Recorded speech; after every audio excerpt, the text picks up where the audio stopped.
Come on in. All right. What's up, Al? Hey, Mike, how are you? Good. I think we may have met years ago. Jason Teddy, I trooped in, Bay City. And Yeah. Bayonet, all that crap. Yep, that sounds familiar. I've been in this building probably 15 years. Oh, this is this building. Let's see, I started here in 99, I want to say maybe 95-ish. Okay. Sometime 95 to 2000. 95 to 99. Something like that. Ken, is your first name Ken or Kenneth? Kenneth. You gotta be shitting me.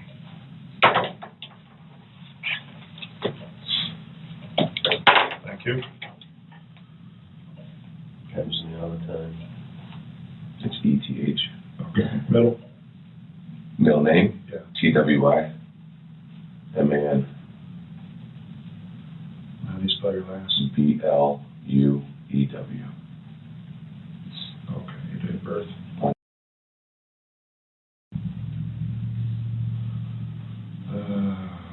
What's a phone number I can reach you at? Cell? Yep. Is that department or person?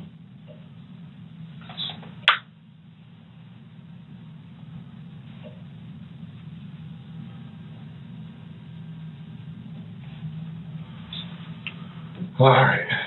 I'm sure you know the deal here. Al and I were called down just to assist with this scene. We got to talk to everybody, you know what's going on. Absolutely.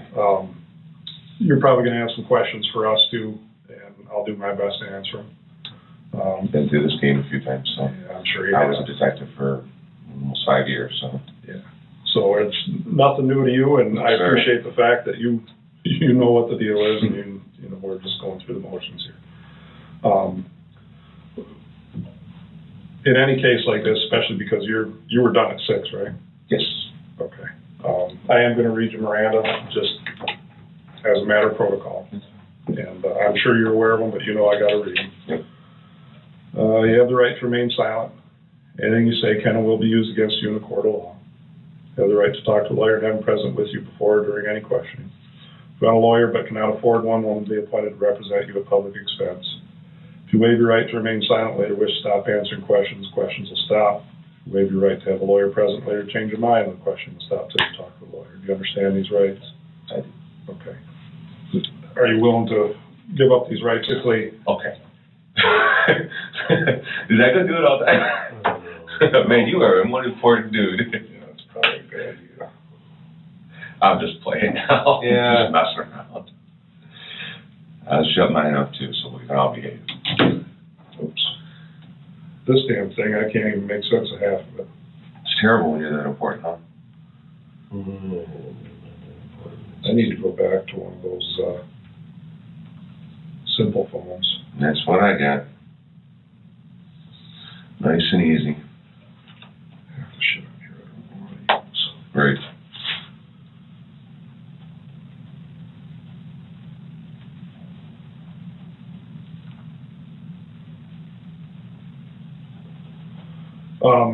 Basically, can you kind of run down, just tell me what happened tonight, what's going on here? I was conducting general patrol. I'd been up in the area of the North Number Streets. We call them North Number Streets. It's area north of Wadsworth. Been in there a little bit patrolling around. I sat at 81 and outer for a while, working on my radar. And then there's a neighborhood to the north of 81, north of 81, west of outer. Little neighborhood back in there. I went back in there and kind of drove. We're just general patrol. Come out onto Outer Drive, went north, took a pass through the businesses on Freeway Lane, and then come out and went north again up to where we have our range. As I started to pull up, I saw the vehicle sitting there. I hit it with my spotlight real quick, to see if I could see heads moving or popping up. Sometimes we get parkers up there and whatnot. They didn't see anybody move, so I went up, I turned, and then I turned back or turned around. It goes, outer drive ends, you guys were up there. There's that little drive there that leads to our range, and then that drive over there leads over to the wastewater treatment plant. So I go up, turn around so that I can get a better angle on the car. So I drive in behind the car, focus the spotlight, and about that time, Tim's pulling up. So, you know, we kind of looked at him, he kind of looked at me and says, what do you think? He says, oh no. So he started walking up from where he was at, because he was still on outer drive. He was walking up towards the passenger side of the car, and I started to walk kind of towards the driver's side corner. And as I got closer, I saw the door open, the back driver's door was open. Took a few more steps, and I saw her laying on the ground. I saw the cord running to the top of the car. Oh my gosh. I yelled at Tim real quick. I said, hey, we got a body. Well, I took a step back. He come around the corner. He come around the car. He took a look. Oh, shit. So away we went. Yeah, we started doing our thing. And then Tim got a hold of Sean, and they started, so Sean said, I didn't tape it off, do your thing. Get some photos. So I started taking photographs. Went all the way around the car, and then, took a couple shots of the inside of the car, keys in the ignition.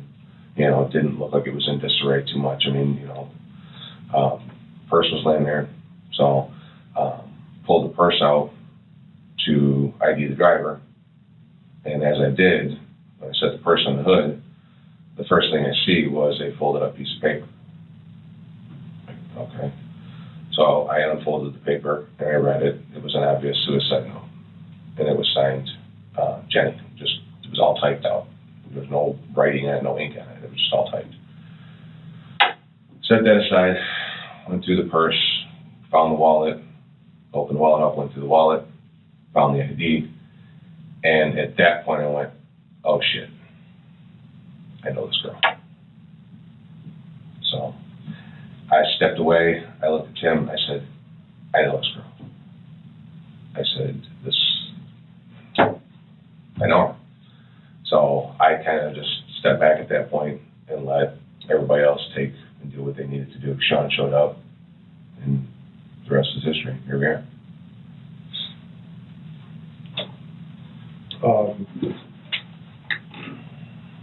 Tim called Sean? Yes. Okay. How long did it take him to get out there?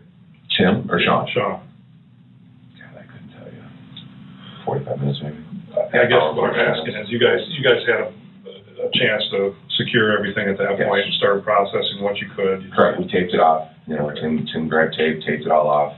I did the photos, and then once that was done, we just kind of stepped back and waited for Sean. Wait for the detective to get there and turn it over to him. Okay. The photos and stuff are those ones that were all turned over to Sean? Correct. You said the back door was open. Was it ajar? No, it was wide open. Wide open? Okay. There were no interior lights on, but the back door was open. Okay. It's like a four-door car, driver's door, rear door. Mm-hmm. All the other doors are closed except for the back door. Okay. Not the hatch, though. Yeah, the side door and the back There you door. go. Okay. When you were going out there, you said you were in the neighborhoods and stuff. Do you see any other cars in the area or anything? Especially outer, it's kind of dead ends. Right. There's not usually a lot of traffic up there. We will get the occasional parkers up there. We will get the occasional dumpers, scrap dumpers and trash dumpers and stuff like that. We've got there's actually a notice out to keep an eye on the whole north end, because people are just dumping everywhere. But the businesses, they're on a freeway lane. There's 3 or 4. There's one up on the hill and a couple in the back. I mean, they're all, it's just a normal route. It's just part of general patrol. Just checking the businesses. Excuse me, making sure that everything is clean and clear. And then one of the businesses up there is kind of like a truck dock. So there's traffic in and out. So seeing traffic on outer drive is not usually cause for concern on that side of town, because not only do you have those businesses, but just a step down, then you've got the Wolverine Human Services, the juvenile prison. So seeing traffic, but now once you get up north of there, there's nothing else up there but the wastewater treatment plant and then our secure range. So. Okay. About what time was it that you were up there? When I found the car, when I was up patrolling. Yes. It was just before we found the car. I mean, literally, it was, you know, I did the neighborhoods, I did freeway, and went north. Okay. You know, and, you know, Tim and I don't remember seeing him, but we must have had the same idea because he did virtually the same thing I did. Okay. I do know, I mean, I know that he come off of, I don't know whether or not he checked the neighborhoods or not, but I know he went over and checked the businesses off a freeway before he came north. Okay. Like I said, we pulled on. I had enough time to get up there, see the car, spotlight it quick, and turn around, and he was pulling up. How long was Tim up there? Was he out patrolling the neighborhoods and stuff too? I don't know, never saw him. Where's Freeway Drive? I'm not familiar with that. It's north of the juvenile prison. Going to the expressway, goes into Yep. the east, Yep, that's the only way it goes. and there's businesses in there? Yeah, when you guys drove up there, I don't know if you paid attention or not, but when you drive up there, the prison's here, and then there's like a trucking terminal. There's a business behind it. It's a new business. It's it's Michigan Recovery, the repossession company. Oh, okay. And then up on the hill is TCI Tire. And they're all off this freeway All drive? off Freeway Drive. And you had driven in and around those businesses? Yes. Okay. Actually passed the truck driver. Okay.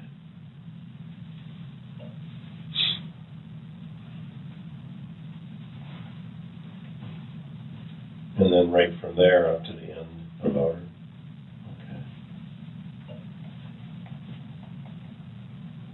So in that general area, you were up there a matter of a few minutes, or were you up there half hour doing property checks and patrols, or? All inclusive, probably, I don't know, 45 minutes to an hour. Okay. And during that time, you never saw any traffic going down that way? No, never saw any traffic coming southbound. Okay. So, when I pulled into the freeway there was a semi-truck parked, cab light on, guy walking around, so. You talked to him or just saw him? No, I drove by, drove around, saw him. I just kept driving. I mean, they're up there all the time,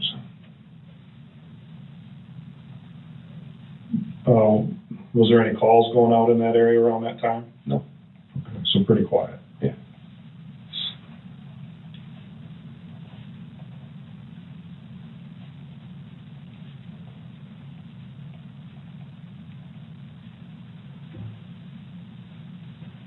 You said when you first pulled down there, you saw the vehicle. Did you light it up right away, or was it just your headlights? Just the headlights at first until I got within, I guess, spotlight range. Okay. It was probably, if I had to guess, maybe 6, 8 car lengths, 10 car lengths, something like that. Okay. When I turned the spotlight on. And that was before you turned around? Yeah.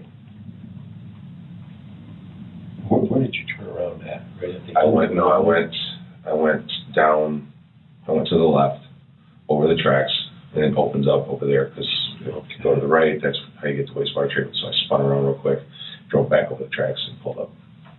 Okay, I've never been down in there to the left to know what's down there. And then you came up behind the vehicle? Yeah. Well, like I say, when I pulled up, the vehicle's parked here. I would come in, I spotlighted it this way, drove around, did my loop, and I came up and I stopped here because I saw Tim pulling in. So I stopped here, my spotlight on the car, he spotlighted the car, and we both get out and walk up.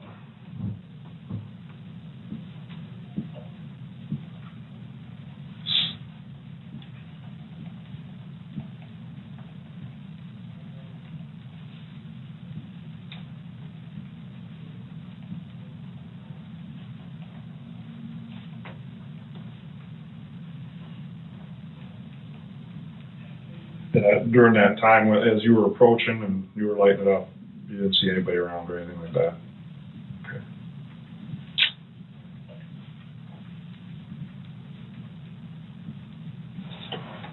You said no interior lights were on in the car? No. Were the headlights on or anything?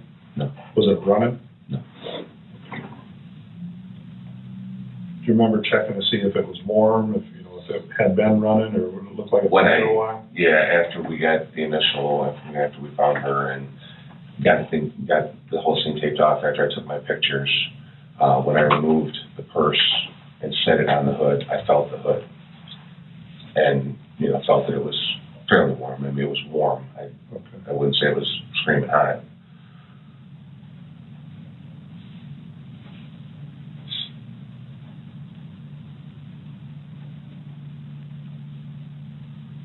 When was the last time prior to this that you were up checking that area? Today I haven't. Okay. You know if anybody else checked it today? How many people were working? Just you and Tim? It was me and Tim came out at 10 o'clock. It was me and Sarah. Oh, okay. It was me and Sarah until 10. And then, You guys work 12-hour shifts? we work 12s, but Mondays and Tuesdays we have a short day, so we stay at the 80 hours instead of 84. Okay, so what was your shift last My night? shift was 6 to 6. 6 to 6. Yeah, my short day was Monday.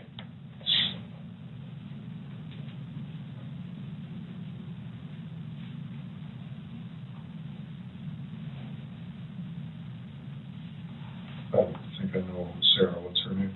Sylvester. Also working 6 to 6. She was actually, I believe, working 12 to 12. Oh. She was working a modified shift because she was doing some code enforcement stuff. 12 p.m. to 12 Midnight? a.m. Oh, okay. Noon to midnight. All right. Sorry. And Tim came on at 10? Yes.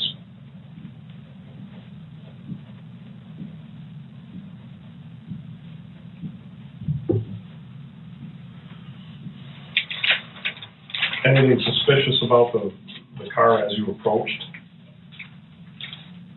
Mm-hmm. Other than the door open.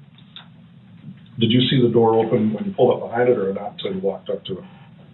When I pulled up, got out of the car, I saw the door open, but I couldn't see anything past that. All I could see was the door was open, so we started walking towards the car, and as I got closer, that's when I saw her.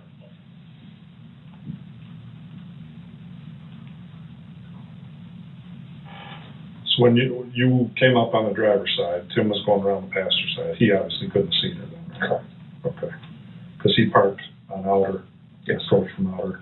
You approached from the left. What's the name of the road there? It's actually Hack Road. Hack Road, wastewater treatment road. Okay.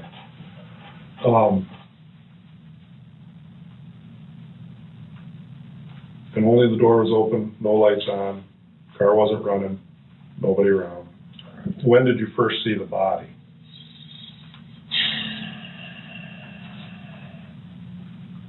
I don't think I quite made it to the bumper of the car yet.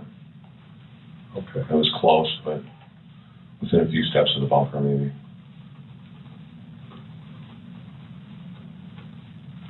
Okay. So you didn't see a body as you were getting out of your car walking up. It wasn't until you got right up on there until you knew what you had.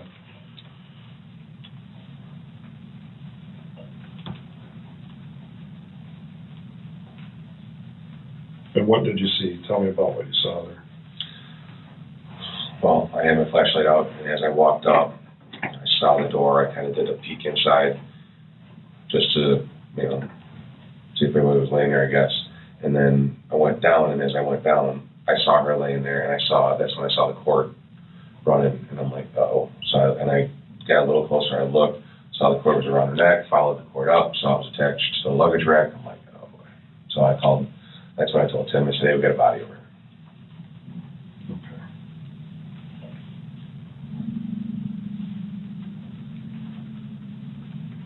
After you told Tim you got a body, then what did you guys do? He came around, did basically the same thing. Checked everything, checked it all out, and then we backed away. He got on the phone with Sean, and you know, Sean said, take it off and start taking photos. So we just went into that mode and started doing what we had to do. Did you guys check for vitals?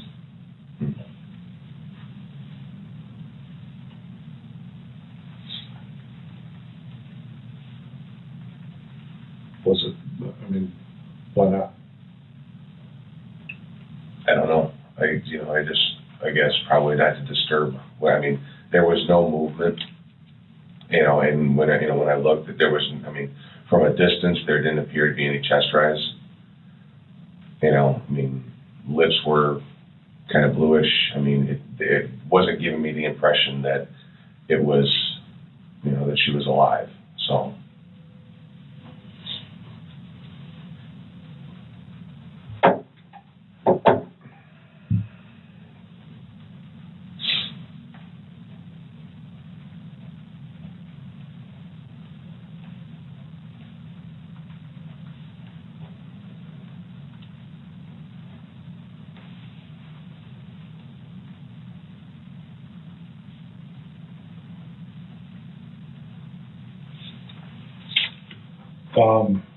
So when you started taping it off to protect the scene, was that just protecting the area around the body, or was that the whole vehicle? Because The vehicle and everything.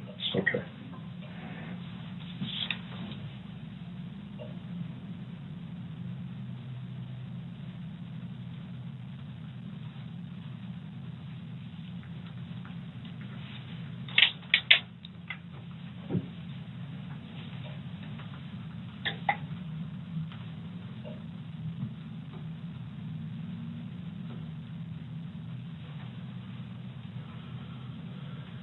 And Tim called Sean?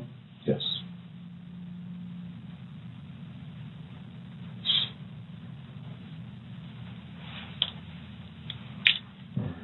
Now tell me about processing the vehicle, what you guys did there.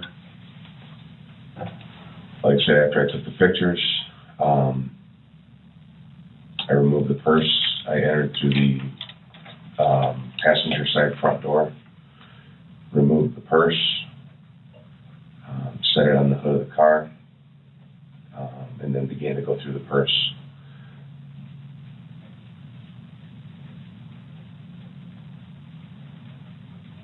As far as anything else within the interior of the vehicle, none of that was, other than a cursory look around, none of it was touched.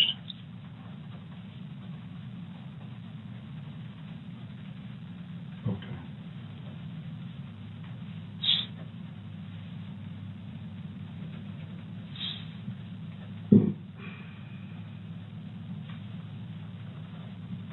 Did Tim go inside the car? I don't believe so.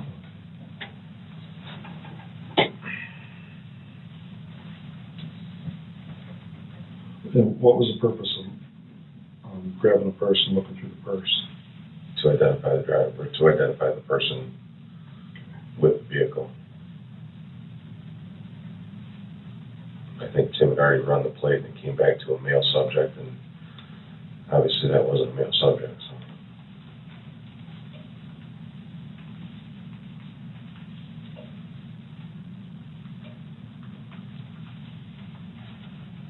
Do you remember who the plate came back to?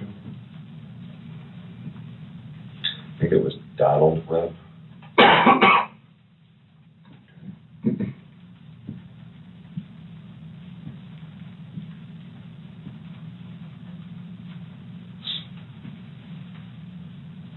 And that's when once you saw the ID, that's when you realized you knew the person?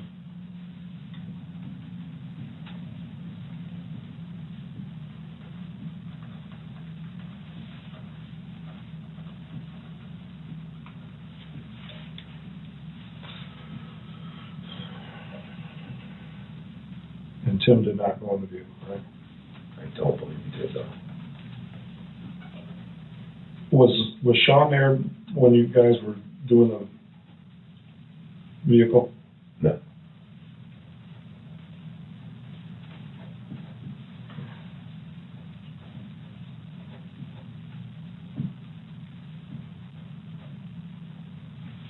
So after that point, what happened? Sean showed up and took control of the scene from there. he performed his own inspection. I'm not sure if I or Tim. I don't remember who gave him. I think I did. I think I gave him the note and the ID.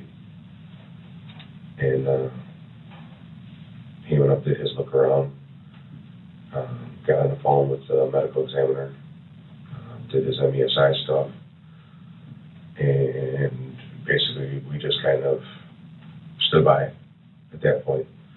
There came a point in time, and I don't remember the exact time, but I got called away to help Sarah out on a beanie. It was a fresh beanie that she thought she had somebody inside the house. So Sean says, "You go, Tim and I'll stay here and wait for the funeral to show up." Okay.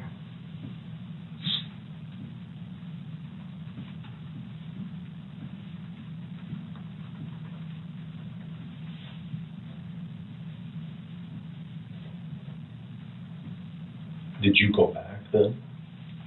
Had you been back up there then after you got called out to help Sarah?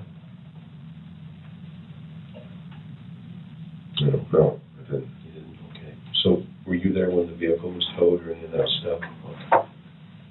Okay. Were you there when the body was brought back? No. Oh, okay.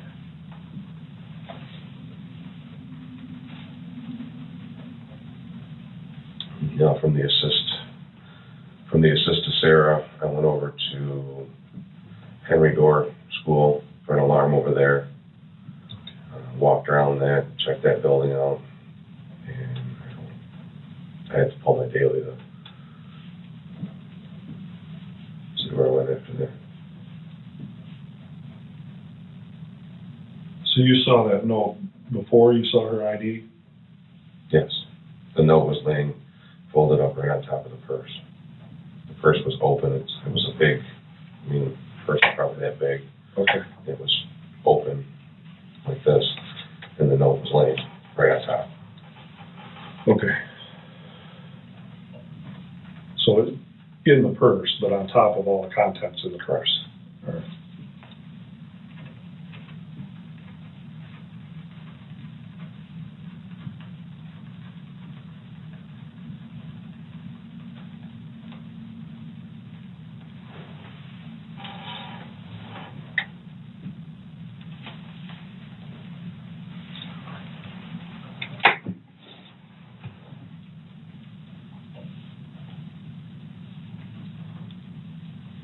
Do you know who did the notification to the next kin? I assume Sean did. It would have been his scene. He was in charge, so.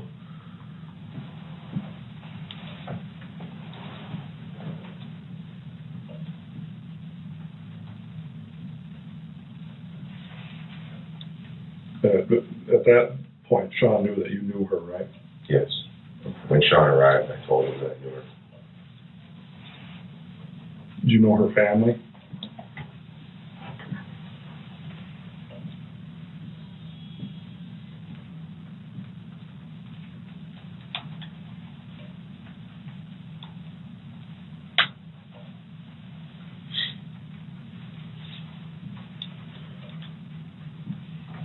Tell me about how you knew her. I met her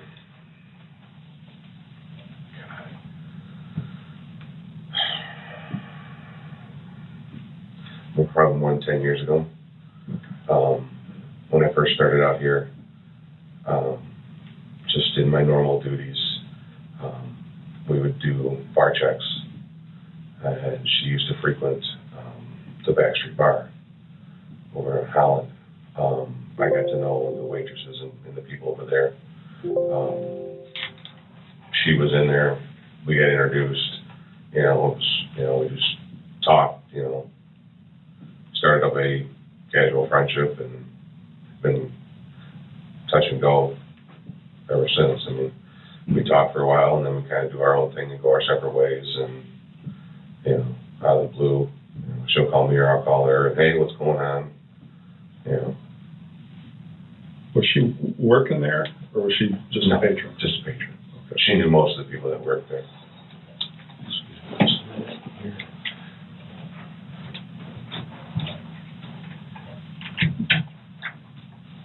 How old is she? am probably 30, between 30 and 35. I don't know her exact birthday.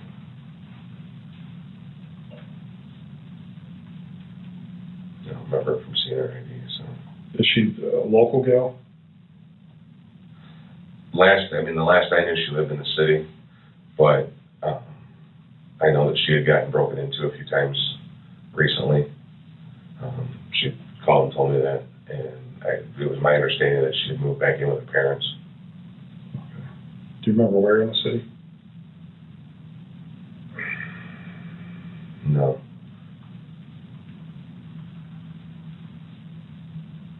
Where do her parents live? No clue. Do you know if they're in the area or? They're in the area. I think it's somewhere in Bridgeport, but I'm not sure. I don't know what the address is or anything like that.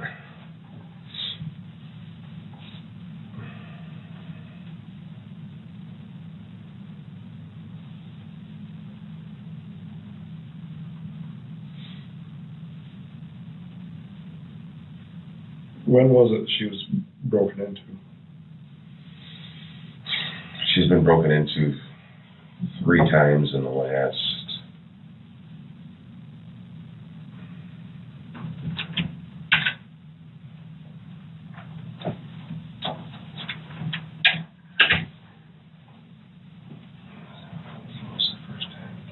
I want to say the first one was April or May. Okay. Somewhere in there. So it's pretty recent stuff? Yeah, they were all in 2011. They were all summertime of 2011. Is that why she moved in with her parents? That's what she did. That's what she told me. I mean, she told me she just couldn't stand to live there anymore. She was just, she just too afraid.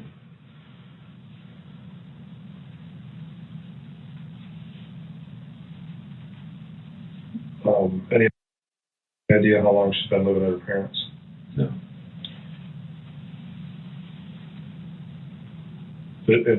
She told you about these break-ins. Did she tell you right after they happened, or is this just? The first one, no. The first one was, I don't remember. It was a short time later, not much. The second one, I think I talked to her the day after that. And, she was like freaking out. She was like, what am I going to do? She was crying. And I mean, she was not in a good frame of mind. I mean, she was just, you could tell she was really scared. You know much about it? I mean, was it something where home invasion, she was home, or was it no, she was gone? No. I remember saying, thankfully I wasn't here when it happened. Okay. So she didn't get hurt or robbed or anything? Just the place was being eaten? Correct. How often did you talk to her? It varied. I mean, it could be, sometimes it was once or twice a day. Other times it was once or twice a week. Okay. And over the last 10 years? Oh, it was on and off. I mean, there was quite a while where we didn't talk at all. She was doing her own thing and I was doing mine. And, like I said, it wasn't anything that we just, that we had to talk to each other every day or anything like that.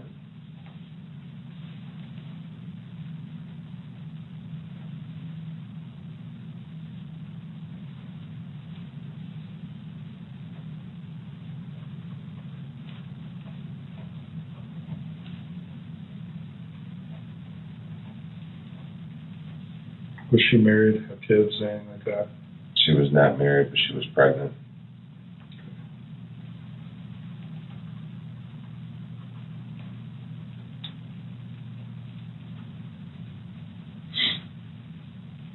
Boyfriend?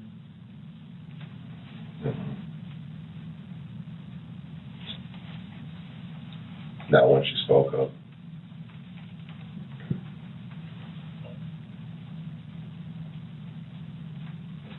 She in trouble with any drugs or anything like that? Not that I know of. Drank a lot, or drank frequently. I wouldn't call her alcoholic, but drank frequently, but I'm not aware of any drug use.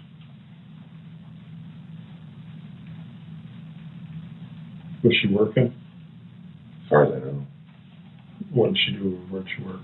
No idea. some kind of parts supply place or something or other.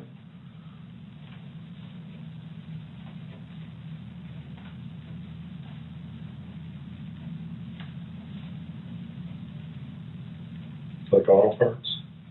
I don't know. I don't have any idea what kind of parts they were. I just remember saying something about having to ship out orders and stuff like that, so.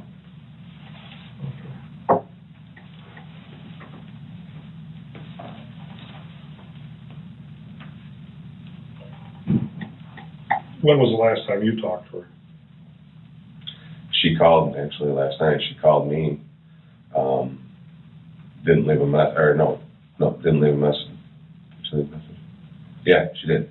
She left a message to say, hey, what's up? Give me a call when you can. Something like that. And I called her back, I don't know, sometime around 8 o'clock, 8:30, something like that. And I didn't get an answer from her. Did you leave her voicemail or anything? No.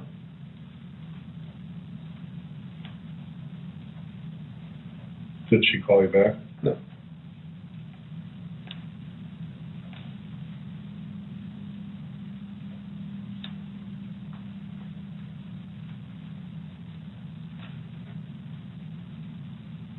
What was her mood or demeanor last time you talked to her? Not normal. Usually she was a pretty happy, jovial person. She just, I don't know, said she was tired, wasn't feeling good, but just uncharacteristic for her. Usually when we talk, she's just, bouncing off the walls. Yeah, this is going on and that's going on, and yada, yada, yada, but it's been, and it's been like that for a few months now. When she talks, just something different about her. And, I guess I just chalked it up to, the stress of getting broken into and getting back with her parents or in her parents' house or whatever, and, being pregnant. My wife was pregnant, many years ago. She was moody too, so I guess I just kind of let it go at that. Okay. So she, that was a question. When was the last time you actually talked to her?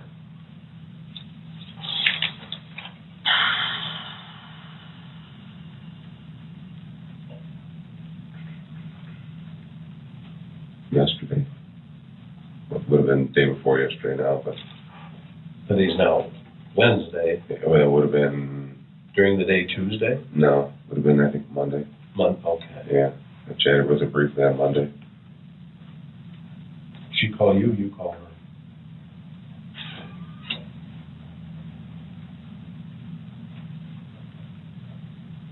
Don't remember. Okay.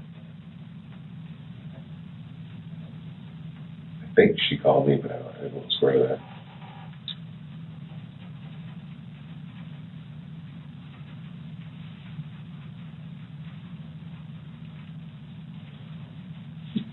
During these times, you said her mood kind of changed.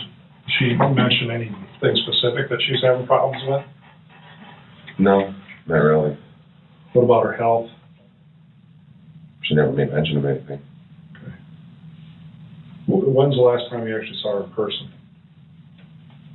It's been a while.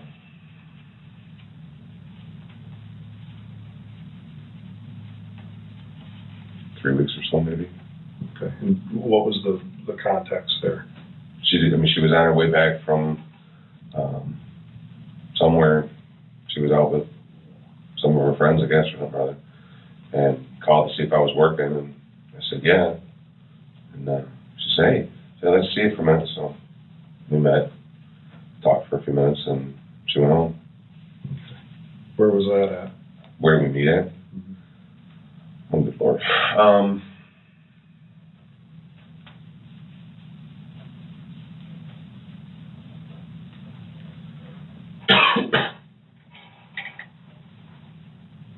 I think I met her out at the tire place on 46.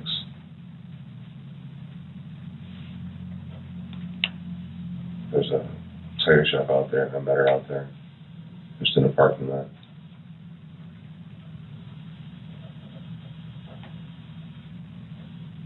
Went kind of door to door, talking. Was she with friends then? No, she was alone.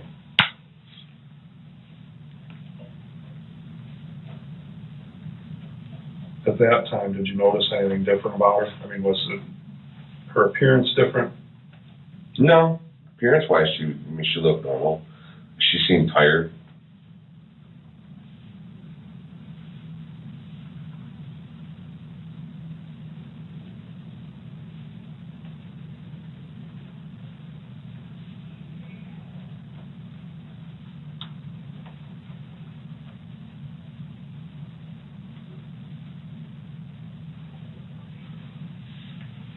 How often did you guys see each other personally?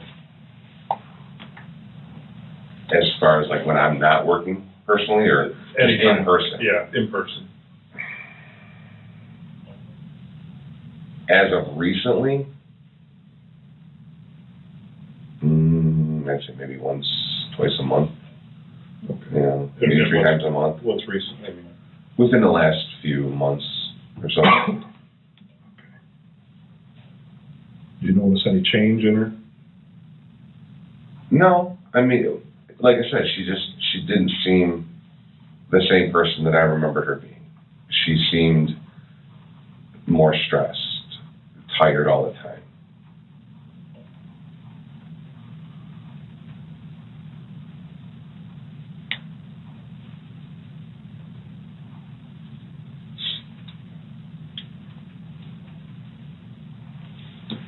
Was that, I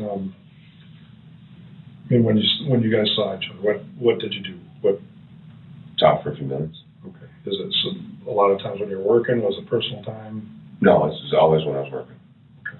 Where did you normally see her at? Usually just at a random parking lot, Okay. Somewhere in town.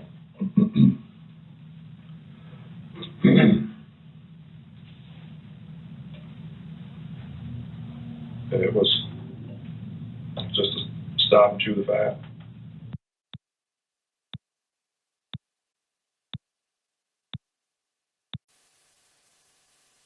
Basically, yeah.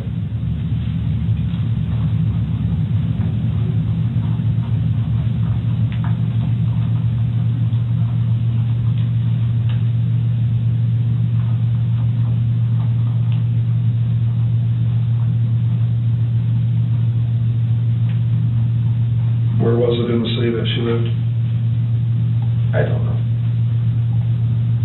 I mean, was it somewhere on the east side, west side? I don't think it was on the east side. And I guess what I'm getting at is, if she's calling you to see if she can meet to talk to you, was she coming from long distance, or did she have business over here where she'd stop by and talk to you? She had a lot of friends that, scattered all over the place from what I understood. I never met any of her friends. She never showed up with any of her friends or anything like that. So she lived fairly close, but I don't know. I don't know where she lived.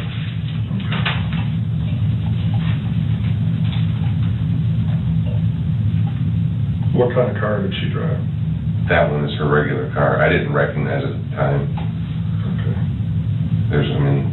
There's a lot of those cars, and it, like I said, wasn't focusing on the vehicle per se. I was trying to look inside the vehicle. I was looking past most of the characteristics that would ordinarily stick out, because I was busy focused on what was possibly inside or what could be inside.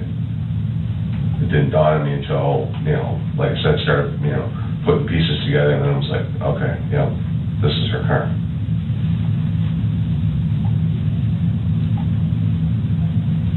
Well, anytime you're coming up to a car at night and on a dirt road, you're not really paying attention to the car. I'm not looking at... You're looking to see what's inside so Correct. that you don't get hurt.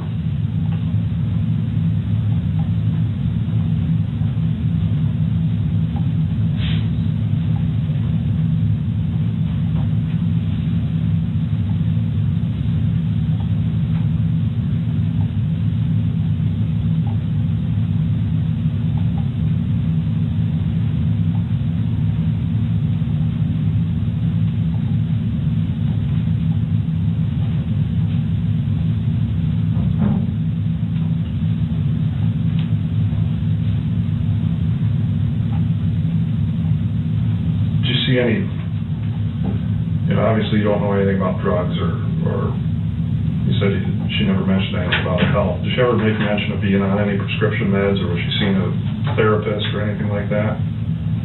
Just going to her doctor's appointments for her pregnancy. But as far as like the psychologist or anything like that, nothing I'm aware of. Okay.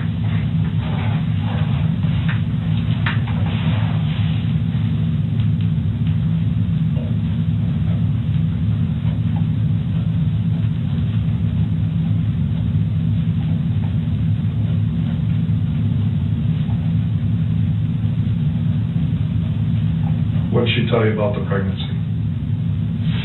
Not a whole lot. When I see her, usually the first question is, hey, how you feeling? How's it going? Everything good with you and the baby? That kind of stuff.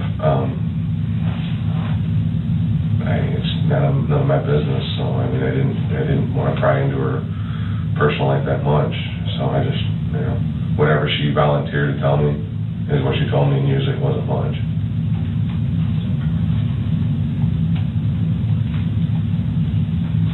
But everything seemed to be going okay with it? As far as her health was, yeah.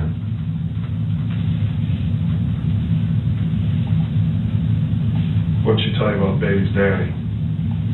She didn't. Never said anything about it.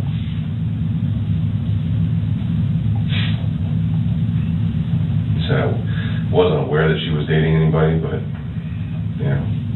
Is that something she would have told you? No, not really.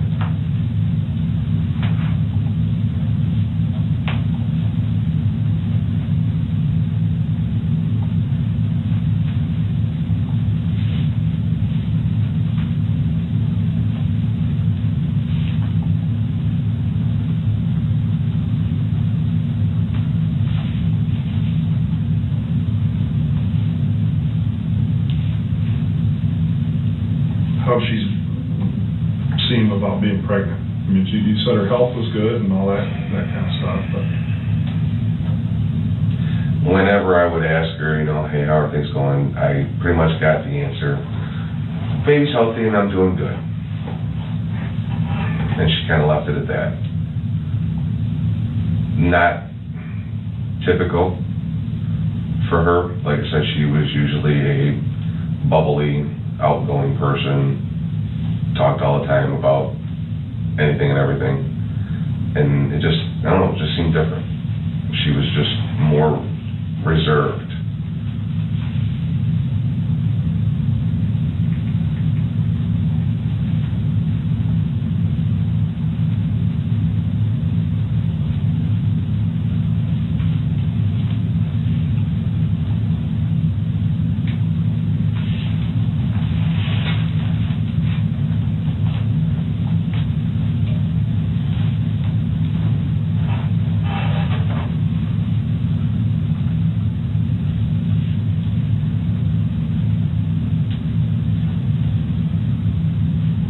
Like you mentioned, your wife was pregnant one time and she got moody.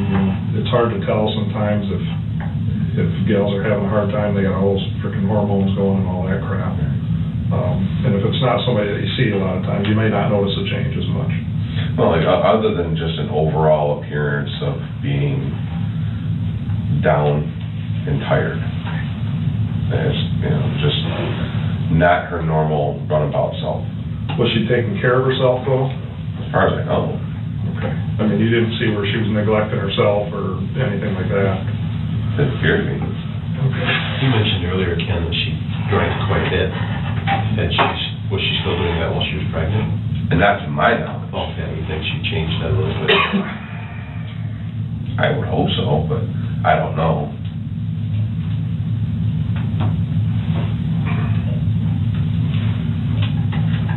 She ran around a lot and had a lot of friends. You know some of her friends that might have some insight on how she was feeling, or? I don't know any. I mean, all I know is her. I don't know any of her, her associates or friends or anything like that. Whenever she would stop out to see me, she never brought anybody with her. So you've never met any friends of hers?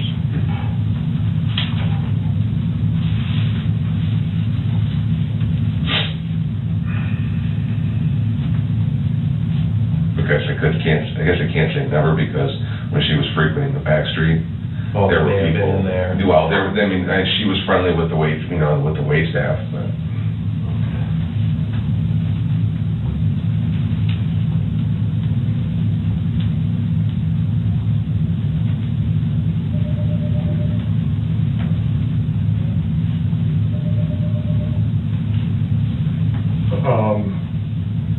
Said she moved in with her parents. I'm assuming they're both alive. Do you know if she had brothers or sisters? She ever mentioned being close to anybody like that? I think she had a sister. Older, younger? Oh.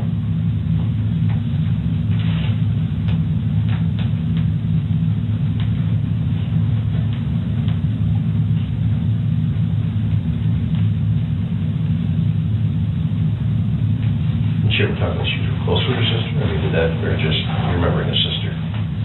I think the way it sounded, she was pretty close to her sister.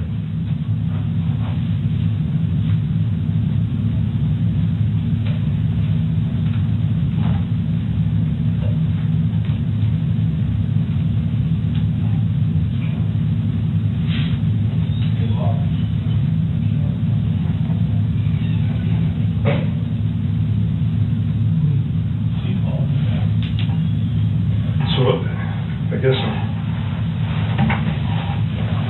trying to figure out what would cause her to do this. I mean, it sounds like she was a pretty happy person. Sounds like she was, comfortable with pregnancy, and sounds like she was employed.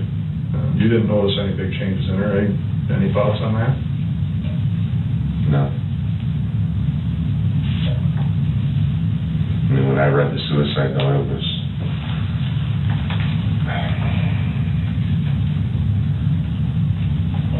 Seemed to me that there was more there than she was letting on.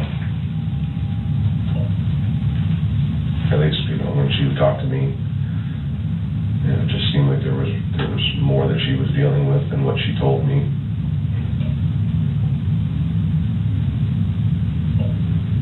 Do you remember what she was talking about in the suicide note? Some of the things that she was talking. I don't have it here in front of me. They talked about the robberies. It talked about the pregnancy. They talked about being sorry. I can't recite it for you, but they talked about being a failure and something about lying to people.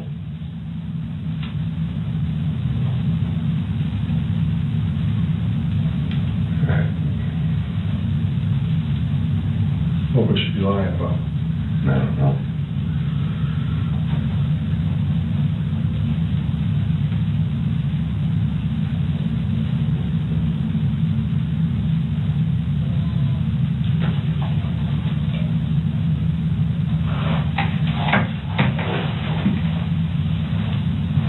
I remember it said something in the note about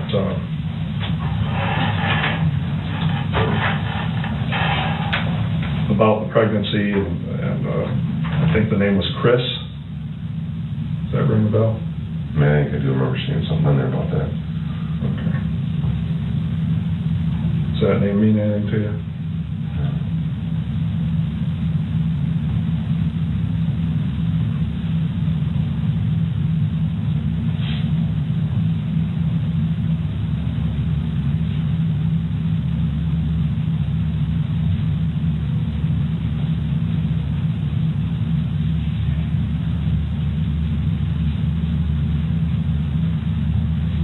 And the obvious question is, did you have a relationship with her, or is this just something where you guys were just friends? A physical relationship? No.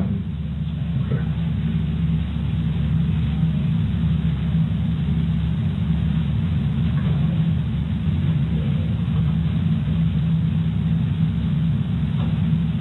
You mentioned your wife. Are you currently married now? Okay.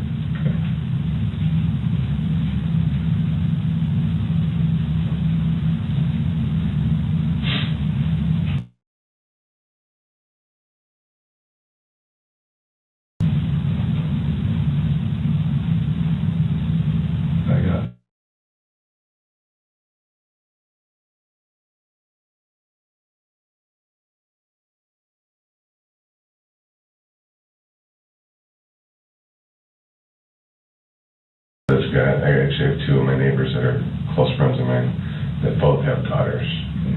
That are like, if what Dad doesn't see, Uncle Kenny will, so. Uh-huh.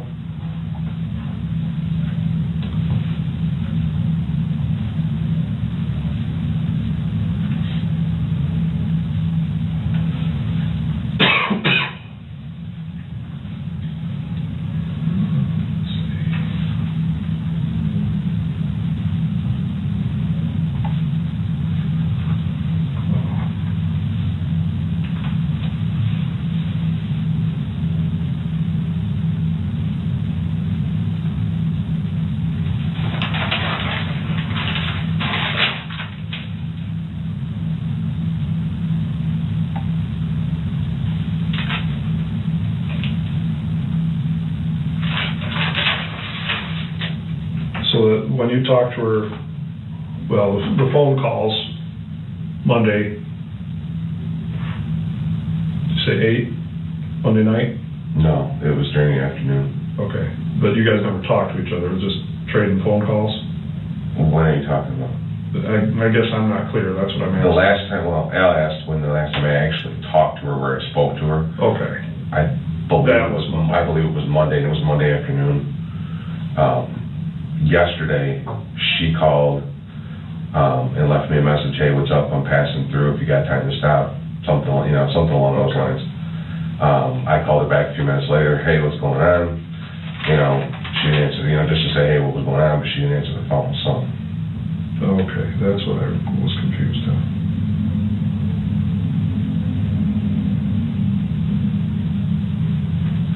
But she never called you back. And like I said, I was just gonna send her a hey back, hey, what's going on? But she didn't answer the phone, and I didn't bother to leave a message. I figured, caller ID nowadays, she would know that I called, and if she had time, she'd call me back, but I never heard from her.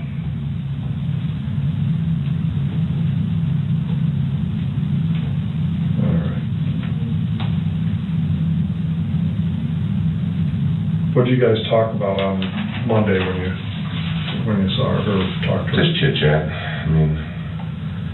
Hey, what's happening? Because I think Monday was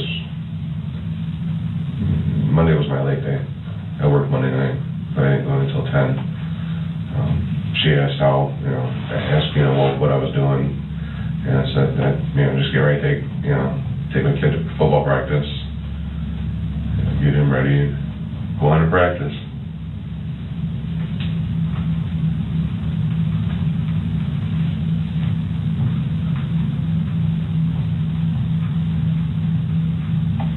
she tell you what she was doing that day, or make any mention about how she was feeling or anything like that? No, I think she said she was at work, but other than that, unusual.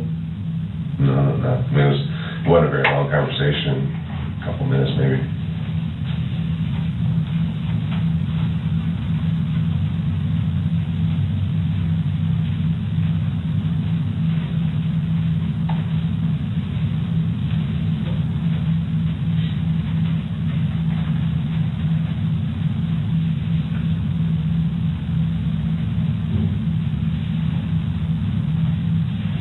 She never talked about a boyfriend or anything?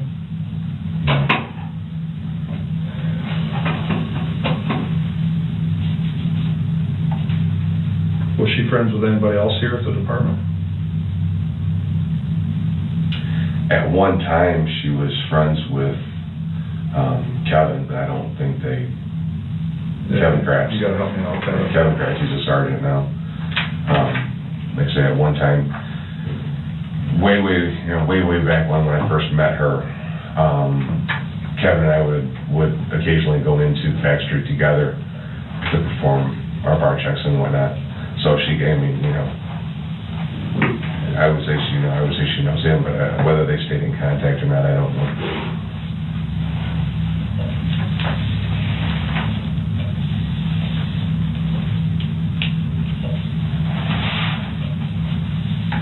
I was a little bit confused now. I wanted to clarify that for some reason I got the Monday-Tuesday mixed up. He actually talked to her last on Monday, but Tuesdays was just messages back and forth. They never really talked to each other in person. Got on the phone. Oh, okay. So I was just a little confused on that.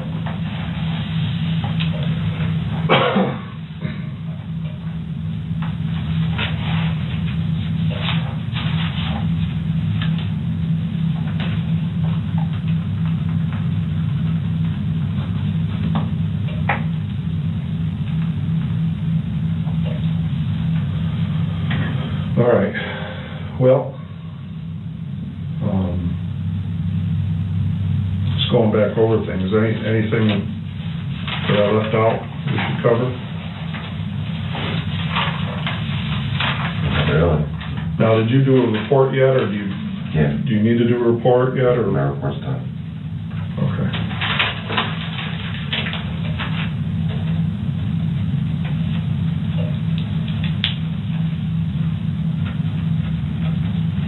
Now, who's gonna handle all the evidence and all that stuff? Is it all Sean now? I presume so, yeah. Okay. So you're done with it?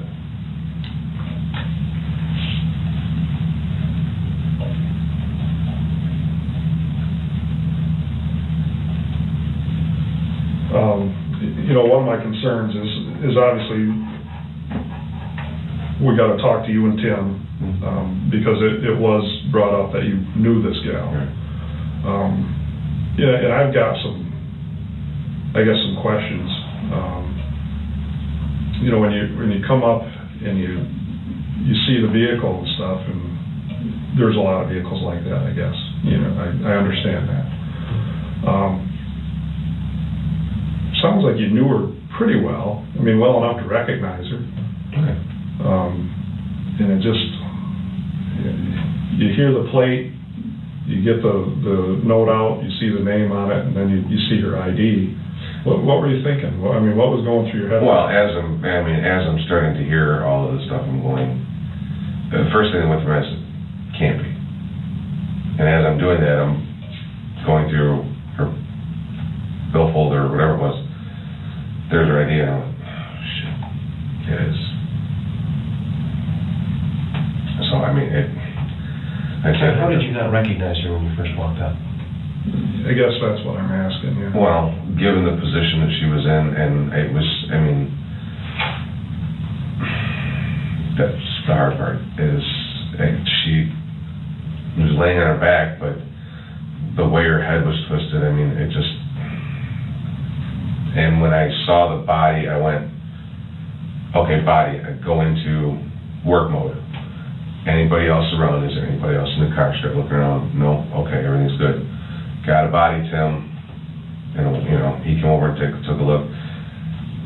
Until I started going around doing all this other stuff, the pieces started falling in line. I said, she's, got a bunch of stickers on the back of her car. I didn't see those at the time I first pulled up on the car. The contacts you had with her, is that the vehicle she normally drove? Usually. Does she have any other vehicle? I don't know.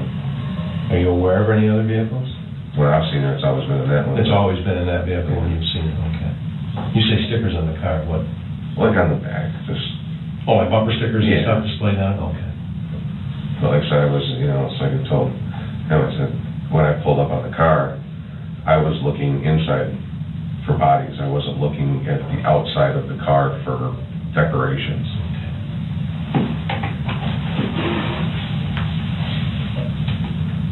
And the stuff that she was wearing tonight, is that typical of what she'd wear when you saw her? Yeah, it looked like nothing unusual? No.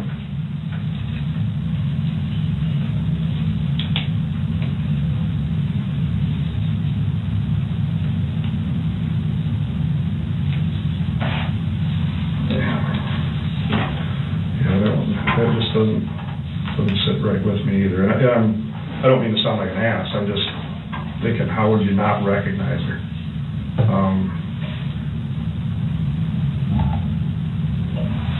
It's just odd. Yeah, you just kind of go into cop mode at that point. It's just, okay, what do I got to do? Start running through your head. What are the things that need to be done? Once I walked up, I saw that there was a body there. I took, a quick flashlight, went like that. Tim, we got a body, and he came over, checked it. I backed away. We started doing our thing. He got on the phone with Sean right away and started doing our thing. Once we started going around the car, and pieces started to fall in place, and it's like.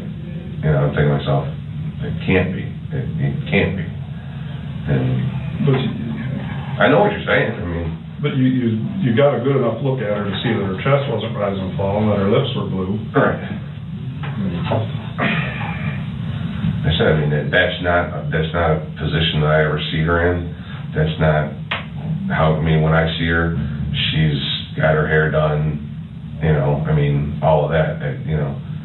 I don't see her in a disheveled state, so.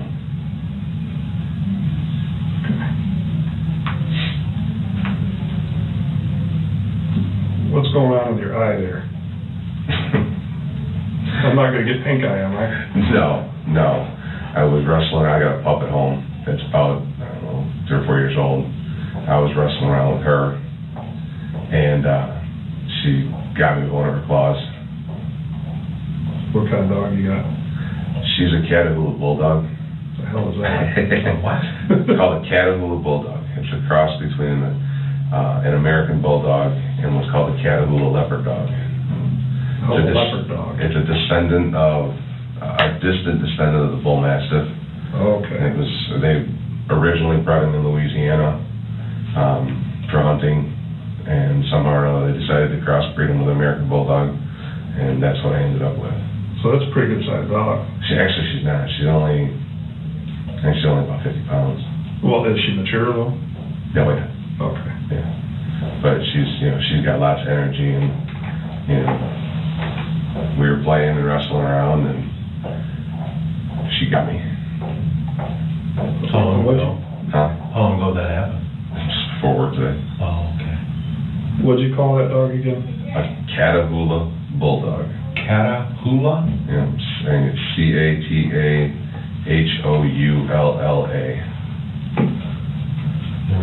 Never Got her heard a of pound. it. Oh, yeah. Got her a pound. Yeah. And then my other one, my older one, he don't like to play too much anymore. He just stands around and barks when we're playing. He's getting old. I mean, that looks pretty rad. Did you get it checked or? No, like I said, it happened just before work. I need to have a workman's comp claim. Nah.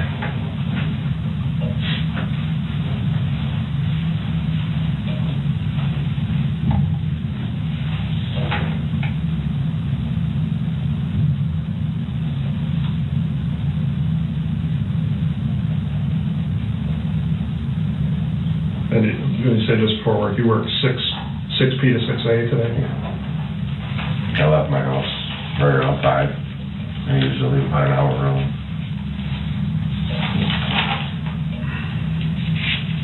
What did your wife say? She was still at work. She doesn't even know.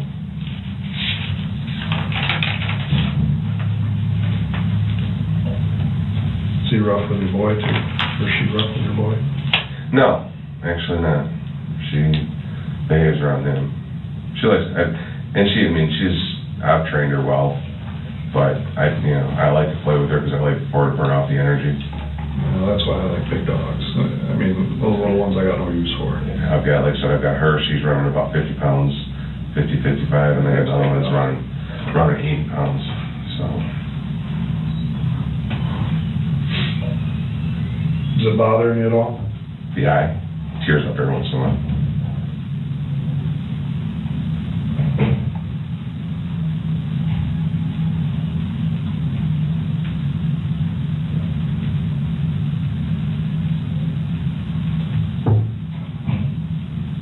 What, is your wife probably left for work? What time is it? 8. Yeah. Okay. I didn't want to have her worried. She knows I told her I was here. Okay. What's your boy do during the day? Sleep. Is he old enough to stay at home? Oh, yeah. Okay. He's 11. Is he home today when you're wrestling around with the dog? No, he left for practice. I couldn't go to practice today. I'm a coach. Right, it's football season already. That's right. So one of my neighbors is also a coach. His kid also plays. So he swung by and grabbed my boy, and then went to practice because I can't be there because I got to work.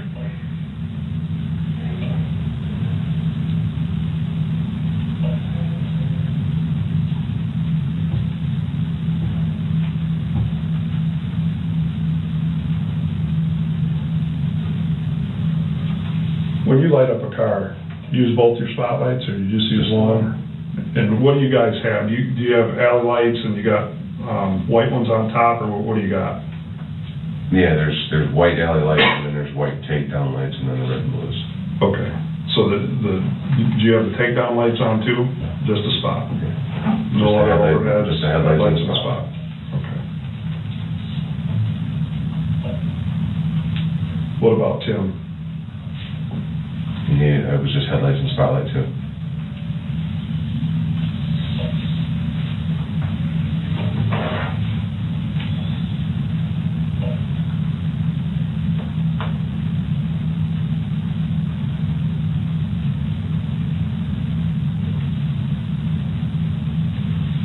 Coming up to this, you were on patrol and doing property checks up there. Did you have any calls, make any traffic stops? I think I had two calls before all this went down. One or two calls. And no, I didn't make any traffic stops. Okay. Was this something you pulled reports on? No. Was it dispatch stuff? I mean, dispatch calls? Yeah. You remember what they were and where? No, it's on my daily. What's your call sign? 604. One of them was I do remember one of them was a stray dog on the highway that appeared injured. Okay.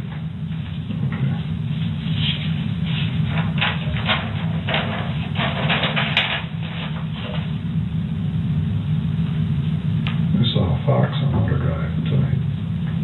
There's people running around. Sean, occasionally up there on the other end, there's seen coyotes too. But that connects right in the Crow Island State Game area. That's Lots of deer up there. Are there? Oh, yeah.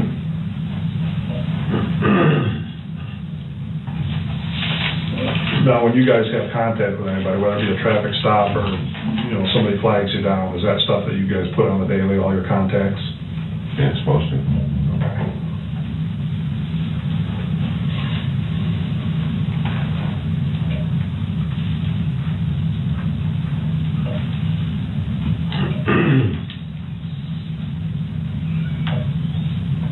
And how do you guys, and I'm asking because things have changed since I worked down here. Is it all MDT stuff now, or do you get stuff by radio? Okay, you get both? If you get a radio call, it'll come across the radio and it'll pop up on your screen. If you generate a traffic stop, you can generate the stop directly to the computer, or you can call the stop and have Central do it for you. Okay. And how do you usually do it? My traffic stops? Yeah. Usually I just punch them into the computer unless I get an inky feeling about something. Or if I don't, if I get, somebody's getting out of the car on me right away or something like that, I'll call it in. But usually I'll just type it in the computer. And is that to run somebody, or you just do your stop on that? That's how you initiate it, by you put in the location and the plate, and it generates a call for you. Okay. And then you obviously have to switch to a different screen to actually run the plate.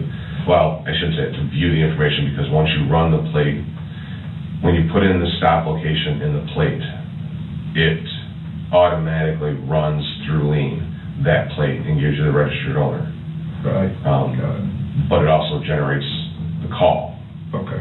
So that everybody else on the county or on the screen and Central can see that you're on the stop. Okay. And does that also, I know we're going to be going to this finally, does that also do your daily for you? No. Your daily is a hand jam? Yep. Okay. Be nice to go to a computer daily. Yeah, it sounds good, but we've got a few troops that are doing it, and it's like anything. You gotta work out the bugs.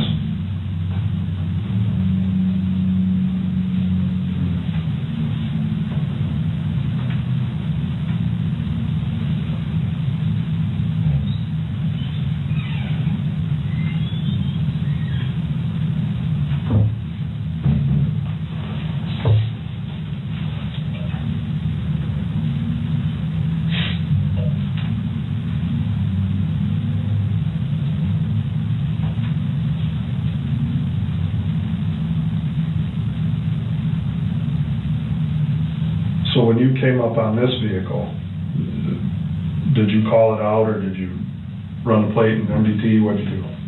When I pulled up, I flashed the vehicle with my spotlight. I didn't see any movement inside the vehicle. So at that point, I figured either somebody's out walking around or the vehicle's abandoned. So I spun around, came back, and I hit the spotlight on it again from a different angle. Tim pulled up.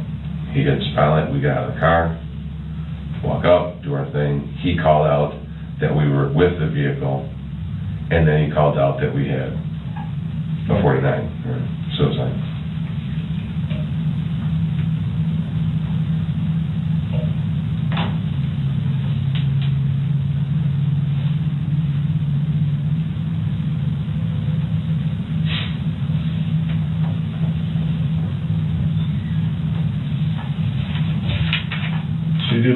You had one or two dispatch calls around that time, just prior to, yeah.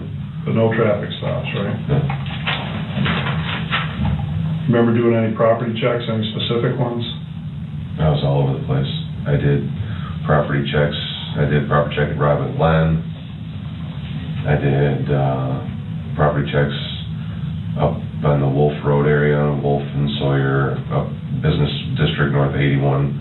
Trucking district, we got information that they were, stealing truck batteries out of the semis, so kind of playing extra patrol up there.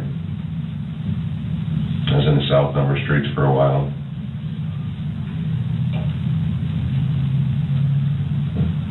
I get into an area and I drive around for a little bit, and if I don't see anything that draws my attention, I log in as property check and move on to the next area.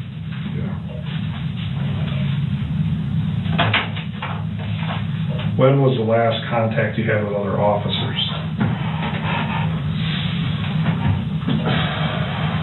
Probably 7:45, 8 o'clock, somewhere in there. Sarah and I were here, had a bite of lunch. You ate lunch here? Yeah. We were over in the fire department. Again, she and I went in together and got a pizza and some breadsticks, and we were sitting over at the fire department eating.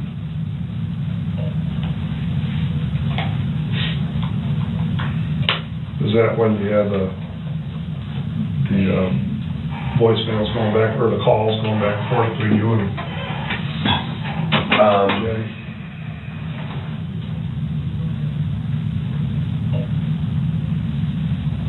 I think it was after that. When I left here,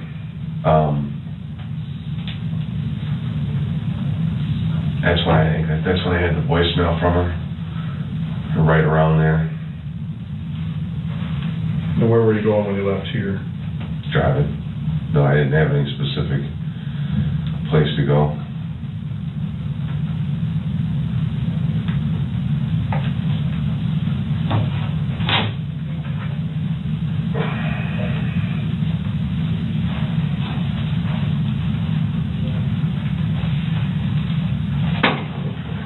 So you hadn't talked to any other officers after that, and you only had the 2 dispatch calls, right? I believe so, yeah. But no traffic stops.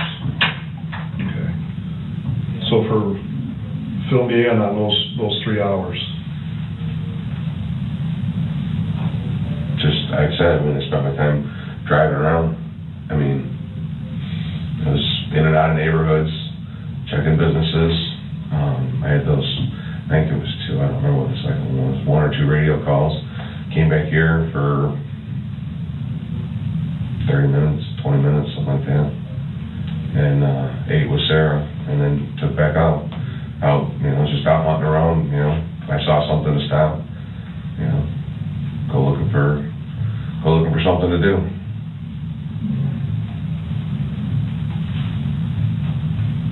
Saginaw still do radio checks? Yep. But how often they do those? I couldn't tell you. Sometimes it seems like they're doing 4 an hour, and sometimes they're not doing them for 4 hours, so. Okay. Were they radio checking you tonight? Yeah.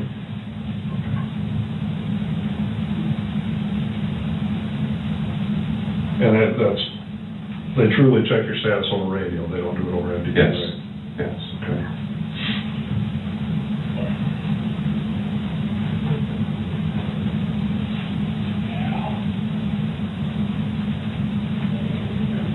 How often were they checking tonight? Seemed more sporadic.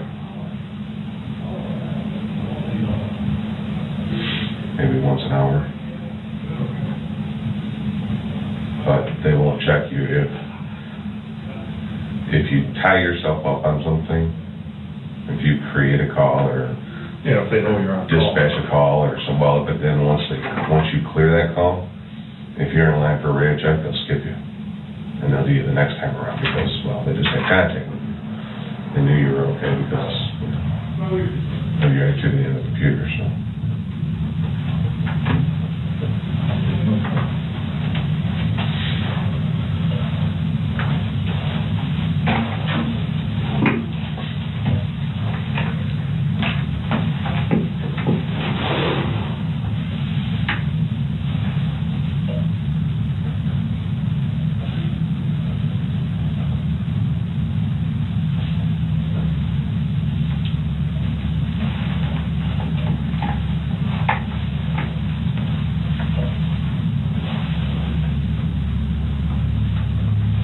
Before I forget, that note that you found, Mm-hmm. was that protected for prints?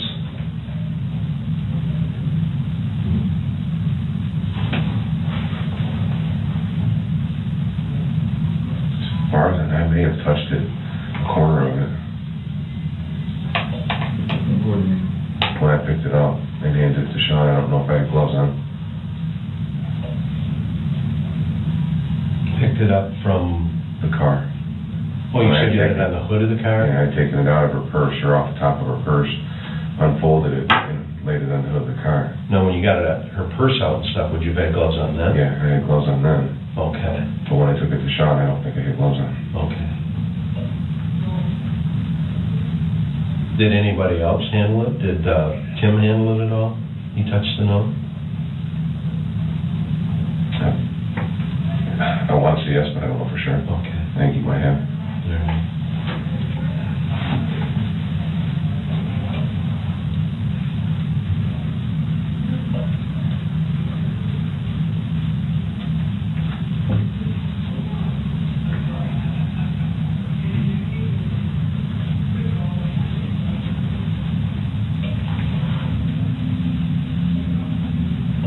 Anybody else touch it that you know of? I have no idea. Did you guys bag it? I don't know what Sean did with it. Okay.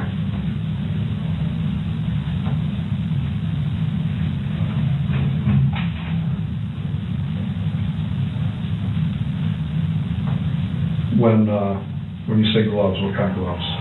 Rubber, latex. Latex gloves, not Yeah. patch gloves or anything like that, regular latex gloves.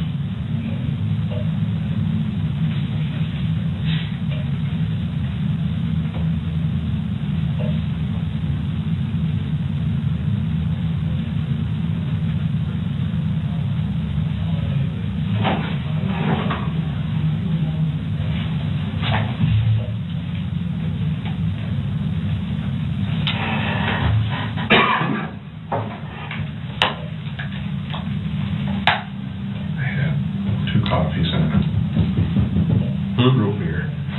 Oh. And my teeth are floating. Do you guys mind if I take a second? No, I've been out on the phone more than I've been here, so. Excuse me, just for you need anything? Sound good? Okay.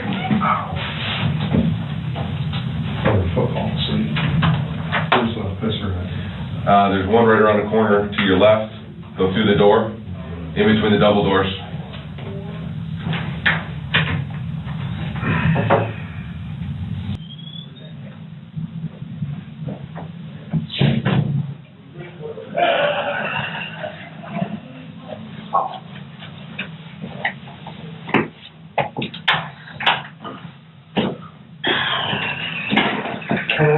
Just sitting here listening through all of this, I got some questions that I can't help but come to the forefront. Jennifer Webb, who was the father of that child? I have no idea. Is there a chance that you're the father of that child, Ken? None. None. Never slept with her. You've never had a sexual relationship with her? No. Is there any reason that she would have told people that you were the father of that child? Not that I know of. She has. Come again? She has told people that you're the father of that child. Her family was well aware of who the father of that child was. Didn't know you personally, but was well aware of what your name was, where you worked, what you did, and everything. Wow. No possibility of that? None. I mean, that's real easy for us to determine, obviously. You know, and now's the time to get that out, if there is. I mean, stuff like that happens. We all know that. We're all big boys in this room. We all know that stuff like that happens. But yeah, that's a concern that I've got is, I don't know why her family knew she was expecting, obviously. Apparently due very soon, I 3 knew to she 4 was weeks. expecting. Yeah, and they were was apparently no questions at all about it. They were fully aware. Ken Bluew, police officer, Buena Vista Township Police Department, was the father of the child. They didn't know much about you. They never met you. But they were fully aware that you were the father of the child. By name, occupation, where you worked, and everything, Ken. Wow. Well, that would explain why we're doing this. I'm not the father of the child. I've never had sex with that woman. Okay. All right. Well, that's, like I said, that's one of the big questions that comes up.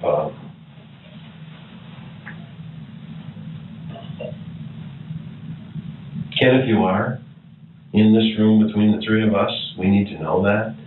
Obviously, as this investigation goes on, we will be able to determine who the father of that child is. And you know, as well as we know, when you're doing an investigation, if somebody lies to you about some insignificant or rather insignificant issue, you got to ask the question about why. You know, why would that happen? Why did that happen? So it may be a little bit uncomfortable, it may be a little embarrassing or whatever, but are we going to make that determination? Is it going to be determined in our investigation? I mean, we will determine who the father of the child is. And when that's all said and done, is the answer that we get from our labs going to say it's Ken Bluew too? I don't think so. I haven't had sex with her, so. Well, you don't think so, or you do that? I mean, you know or you don't. I mean, there's one way that a child is conceived, that's right there. I know that. Okay. Absolutely no way possible that you could be the father of the child? Correct.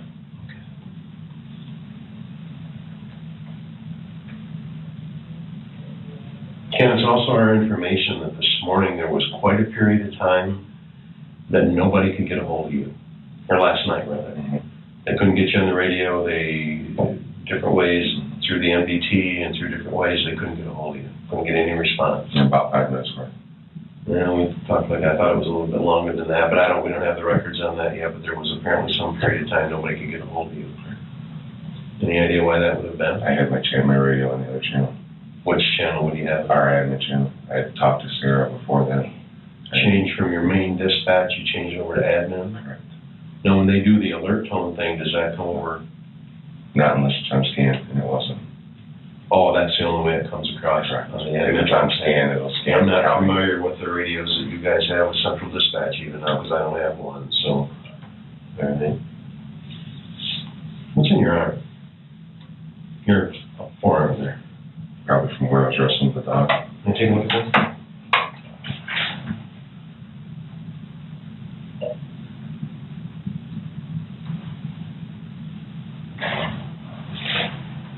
You got any other marks or injuries or anything from the dog? Just that in the eye.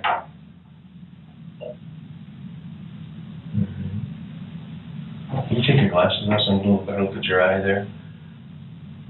It's right on the inside corner. Right there, she caught me with her toenail. Oh, okay. All right.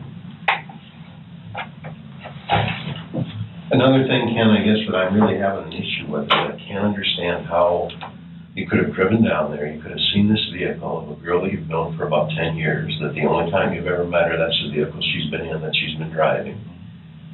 You end up parking, you get out on foot, and you see her laying there. You see her, you described to us well enough to know that she's already deceased. There's no reason to do any life-saving measures, because you can tell her, I think in your words, her lips were purple, or no rise and fall in her chest, or whatever. But yet you still don't know who she is. That doesn't make sense to me. You're talking about a matter of minutes. Yeah, but I mean, from what you've described in your context with her, I guess I would have thought when you drove down Outer Drive and you saw there's Jennifer's vehicle, I would have think in the headlights you'd have noticed that when you were back a ways. I mean, that's a common vehicle. You've met with her at different places. Has there ever been a time that you've met Jennifer down there at the end of Outer Drive? Never have been down there? Always has been in a parking lot someplace else? Okay. Public area.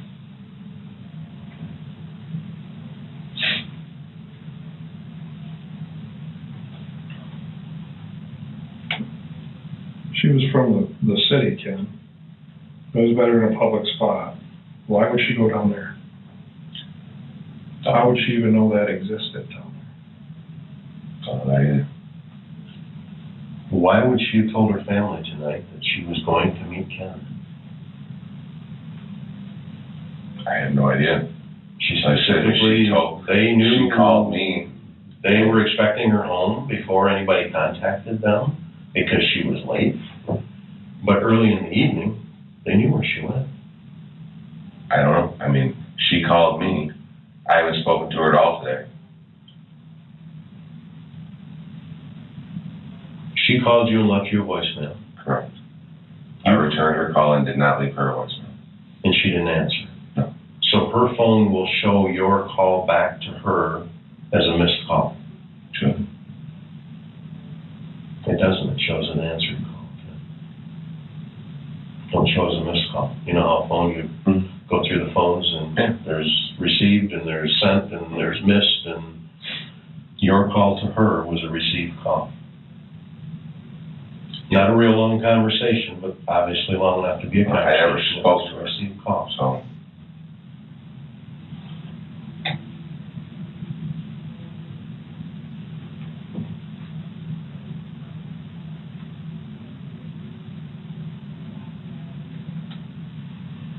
How many times did she call you this evening? Or last evening? Just the once. Just one time?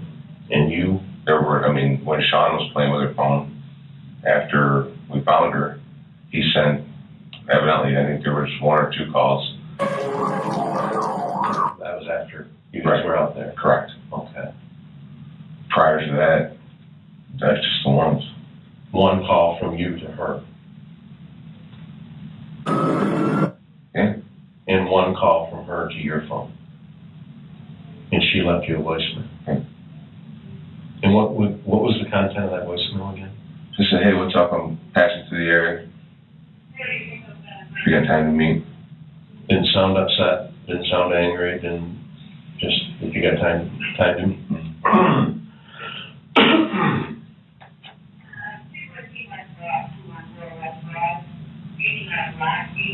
Ken, did you call her back and make a plan to meet? No. Why would she have told family that she was going to meet you this evening?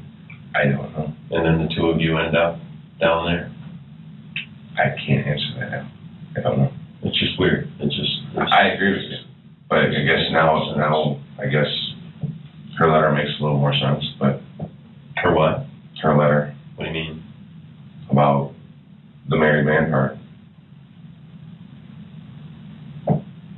Oh, and the note. She was talking about me. Okay. I have no idea why she would say something I like don't think she named you in the letter.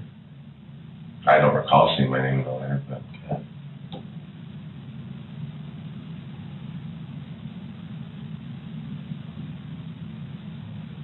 She didn't say, please, Keeler.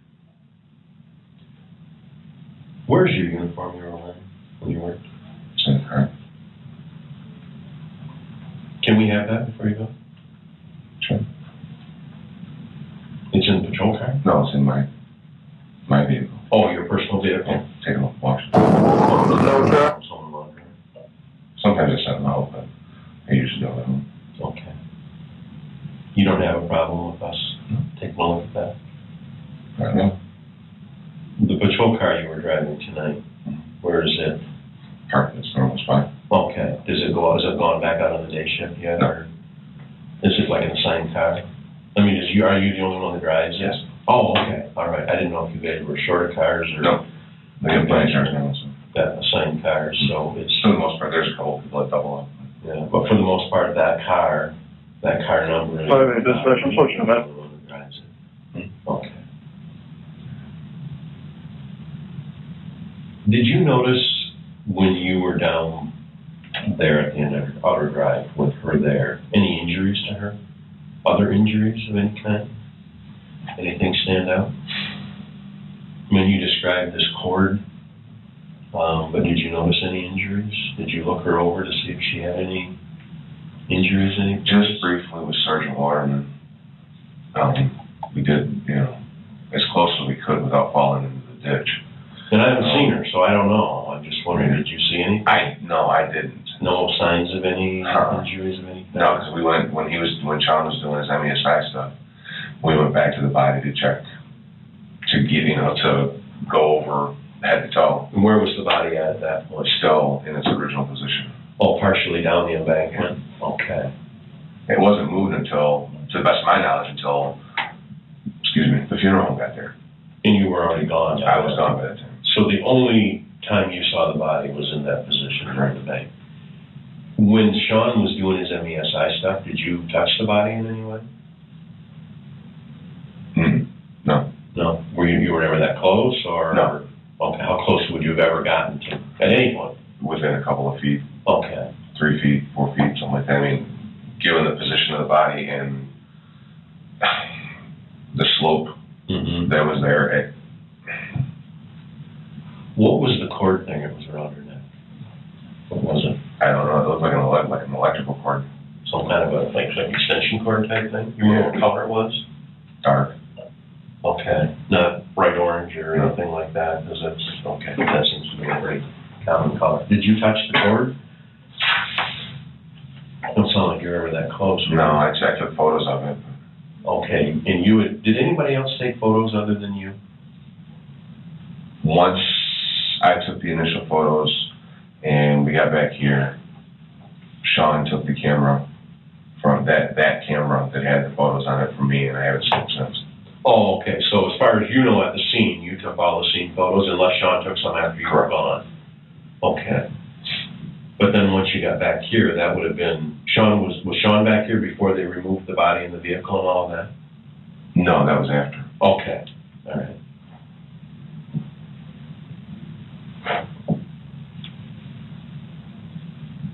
Had she ever been in your patrol car? No. You ever been in her car? Maybe once or twice. Okay, and what was that about? Just sitting in the passenger seat talking. While you're on duty? Yeah. You're always single man patrol? Yes. Most of the time, unless we're working some kind of special assignment. Anybody ever with you when you met with her? No. Did you ever have any physical contact with her? As far as like hands-on, Yeah, maybe an occasional hug. Okay. What was the context there? Just friendly hug. Hey, good seeing you. How long ago was the last time that happened? Good I time. mean, the other day, No. weeks, months? Months.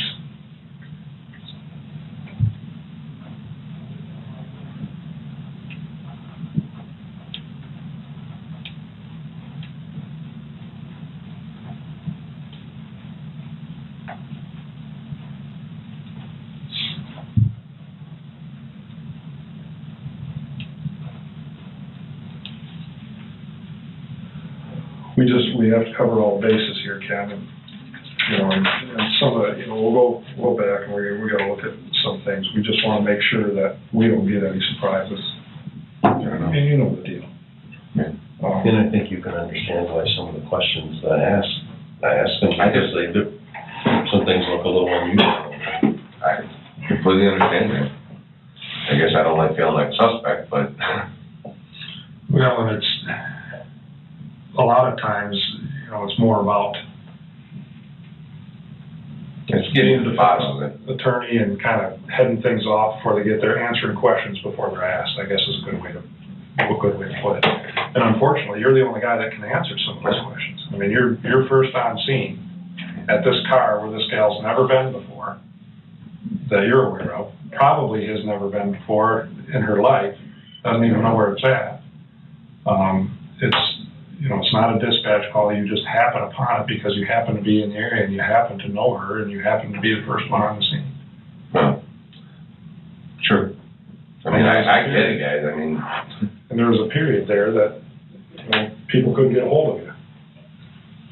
And then we have this situation with the family who knows who you are, knows you as the father of their soon-to-be grandchild. And I have no idea who her family is. She's supposed to meet with you tonight. Yeah, that's. I don't know what to tell you. I have no idea why, I don't know why she would have said that. Unless she said, hey, I'm gonna call him, I don't know. I mean, I know she called me.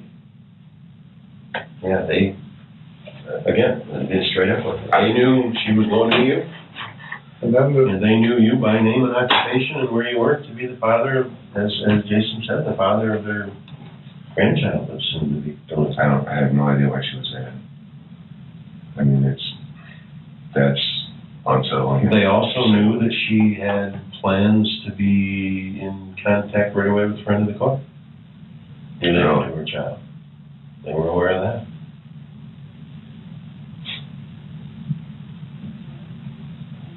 And then we look at this suicide note that you found that's typed. And you know what that means as a former detective. Doesn't mean much, does it? Yeah.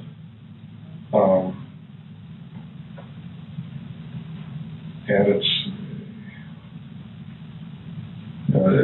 it doesn't fit right, especially with how many females you ever know that hang themselves. I hear you. And we can't help but think that something went terribly wrong here tonight. There was a discussion, there was a conversation, and it just got out of hand for whatever reason, and something went terribly wrong here tonight. And I can tell you that didn't happen. Something went terribly wrong with her. That was no part of it.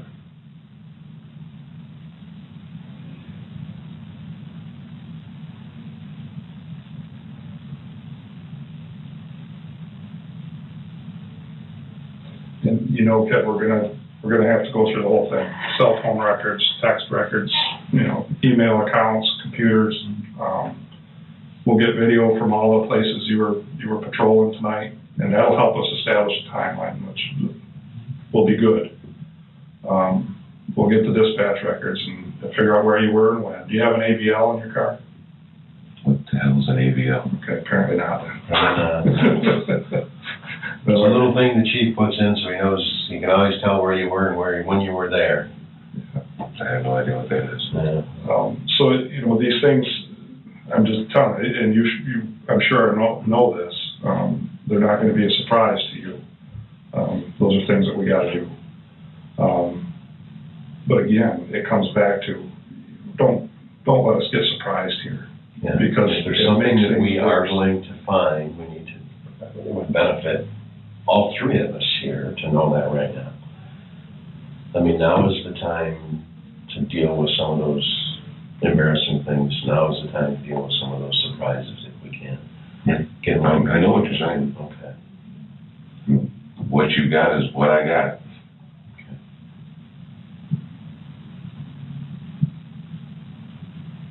Did she ever talk to you about being abused by anybody? Did she ever talk about being in a car accident or anything like that? She's got some other injuries, Ken. Yes, sir. And again, maybe it's just coincidence, but you've got some injuries too that you have no witnesses for. You're right. I don't know what to tell you guys. I mean,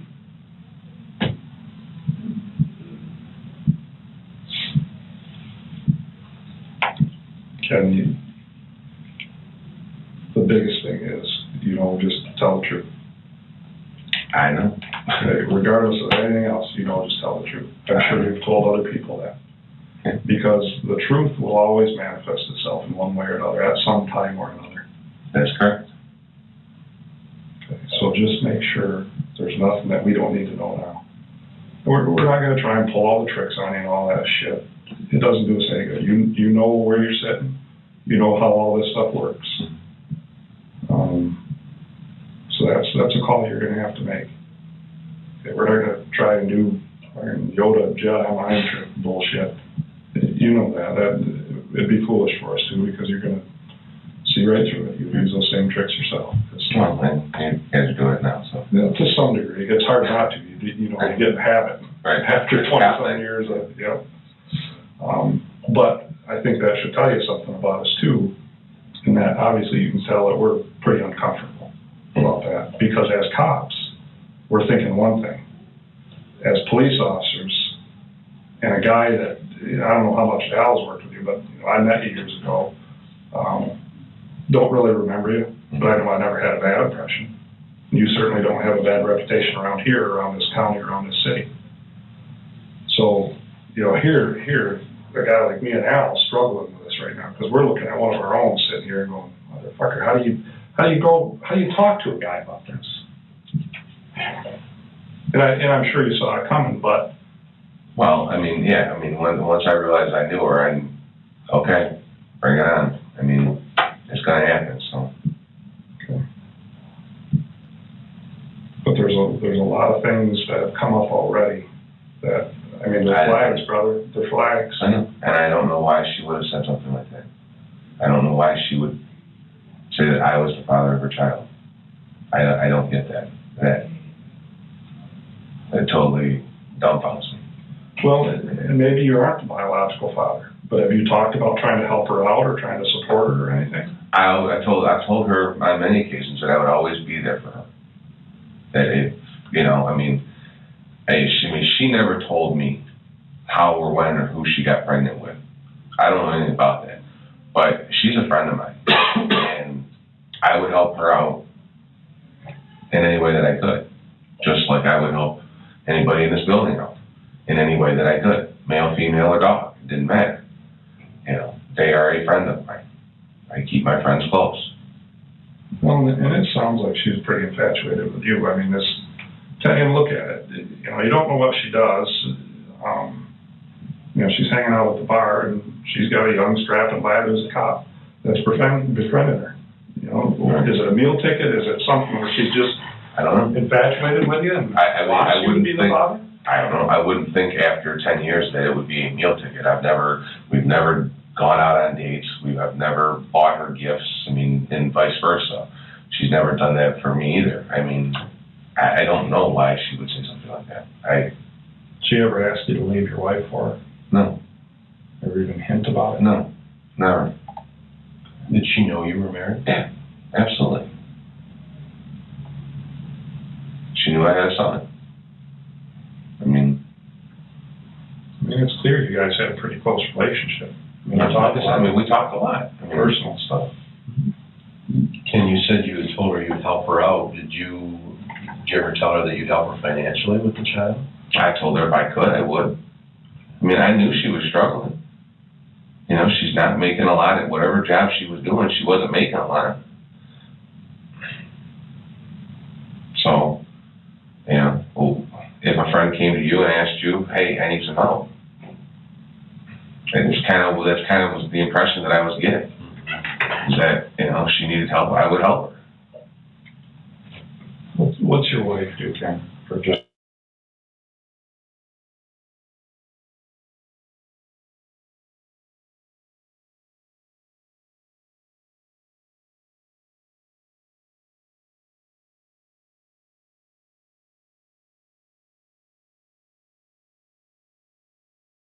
Yeah, not even close. But you're willing to help this gal out that you just know from talking to once in a while? Mm-hmm.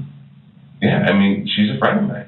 But a friend, it's a close enough friend that you want to help her out with money, but you don't recognize her car or her body laying there in the grass.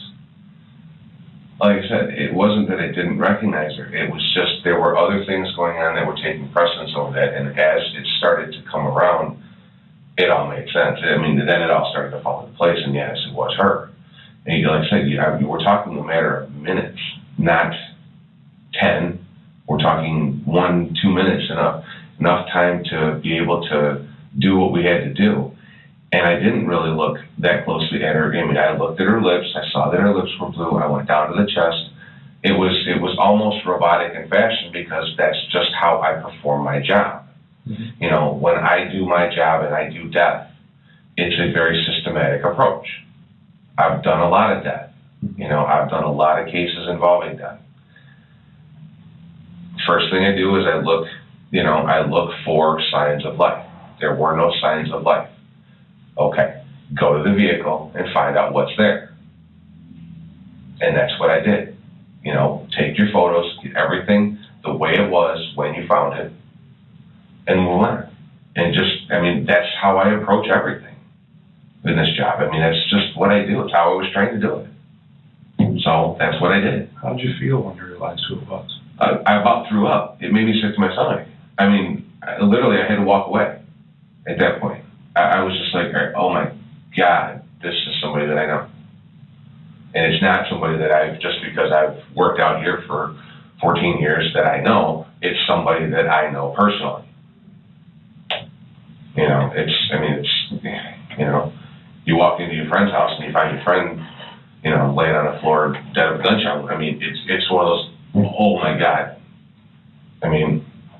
Sure, but I think I would recognize my friend laying on the floor with a gunshot.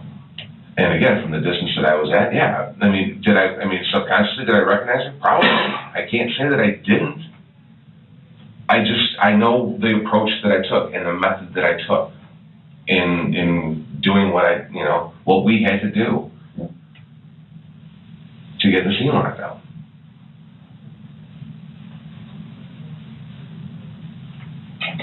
Was she pretty distraught about being pregnant and not knowing who the dad was?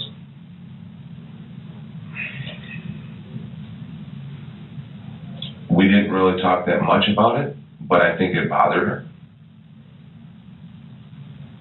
I mean, I kind of left that alone. It wasn't an area that I wanted to delve in. I knew she told me she was pregnant. I would ask how she was doing. I would ask how the baby was doing. We had a couple of conversations about, you know, I'm struggling with not having a house and living with my folks and yada, yada, yada. And I said, if you needed help, just ask. Just ask if you need help. So she never told you the guy's name? No. You never asked? I never asked. Is that because you didn't want to know? I always said it wasn't my business. It was hers.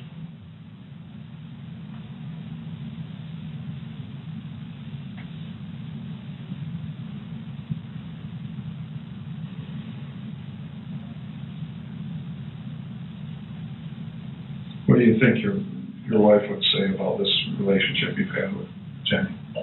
She knows. She knows. I mean, she knows that I talk to her. She knows that we're friends. You know, I mean, obviously there are rules and there are boundaries. She has male friends that she speaks with, and I have female friends that I speak with. You know, it's not like, you know, I mean, it's not a secret there. She knows. Okay. She knows specifically about Jennifer, or she just knows you got friends? I mean, no, she knows her name. Oh, okay.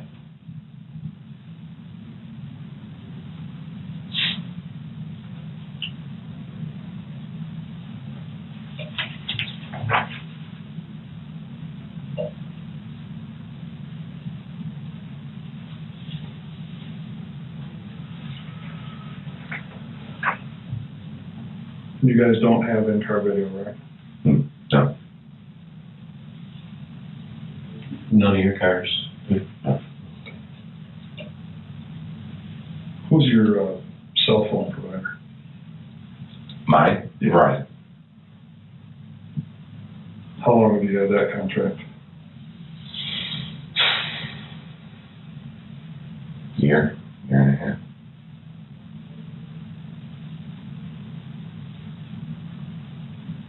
Do you have any other cell phones?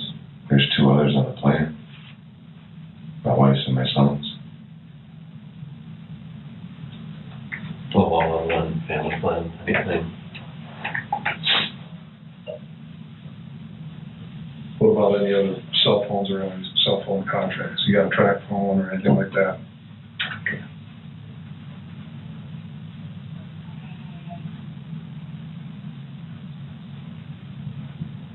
Do you have email accounts, Ken? Yes.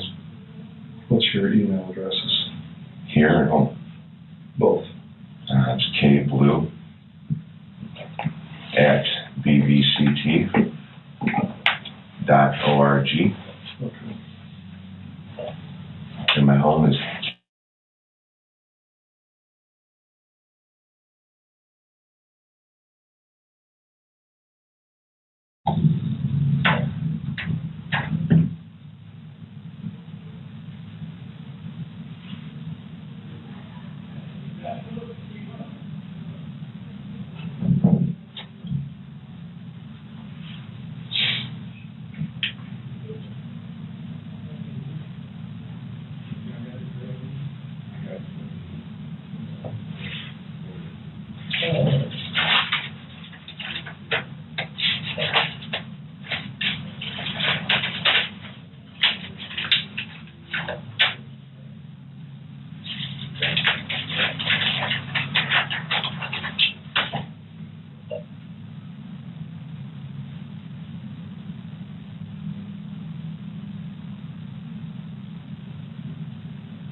Do you and Jenny ever fight?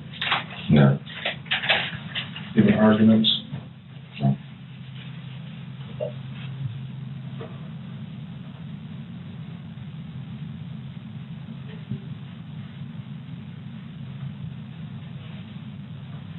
Do you think this is a suicide?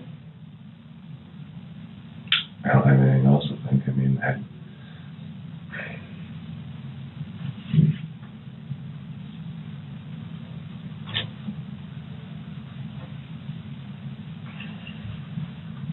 Do you know of anybody that would want to do her harm? no.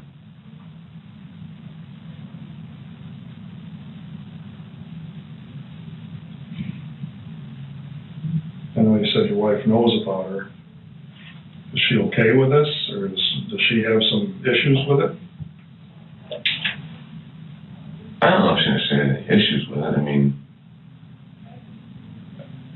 to say that she likes it, I would say is probably a stretch, but because she doesn't know who she is. I mean, she knows her name. She knows that we talk, but have they ever met? No, they haven't. I mean, it's just, I don't know, you're not supposed to do that. Right.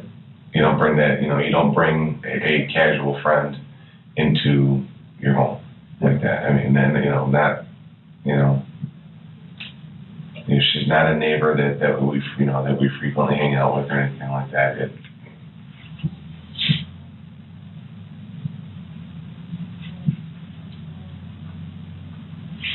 So would she have any reason to hurt her? My wife? Mm-hmm. No.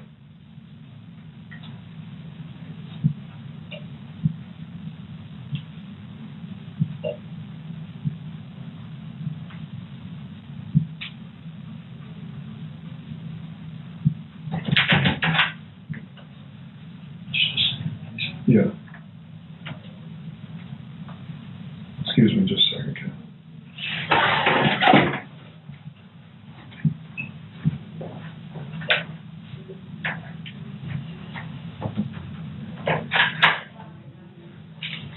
Loud fuckers down there.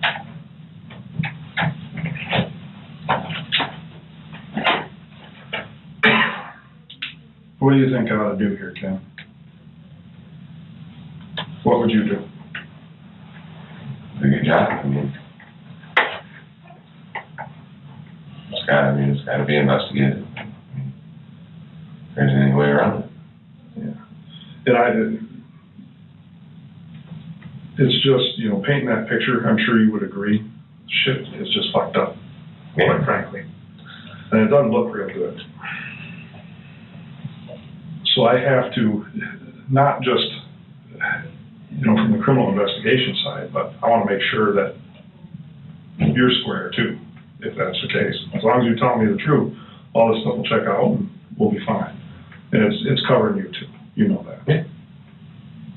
But again, man, don't put us in a position where something bites us. Right. Right, I'm with you. Because it won't be just us. I mean, it'll be everybody at this department, be everybody in Saginaw area that you work with. Right. It'll be smacking them in the face. Right. You know, I get it. I mean, you know, I was sitting here, you guys leave the room, and I'm sitting here thinking, why on earth would she say that? And I don't have an answer. I don't have an answer for that. I mean, Especially to go so far as to tell the family that. right.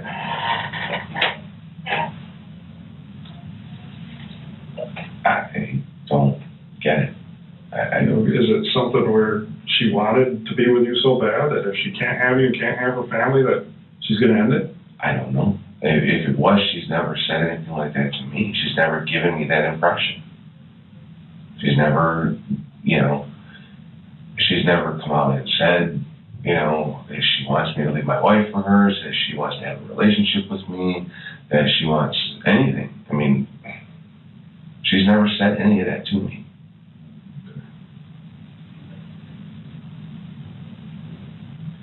Was she mental? Not that I know of. I mean, it doesn't sound like it. I mean, the way you were talking about her, Right. it seemed like she's pretty... She seemed like she had her head screwed on straight. I mean,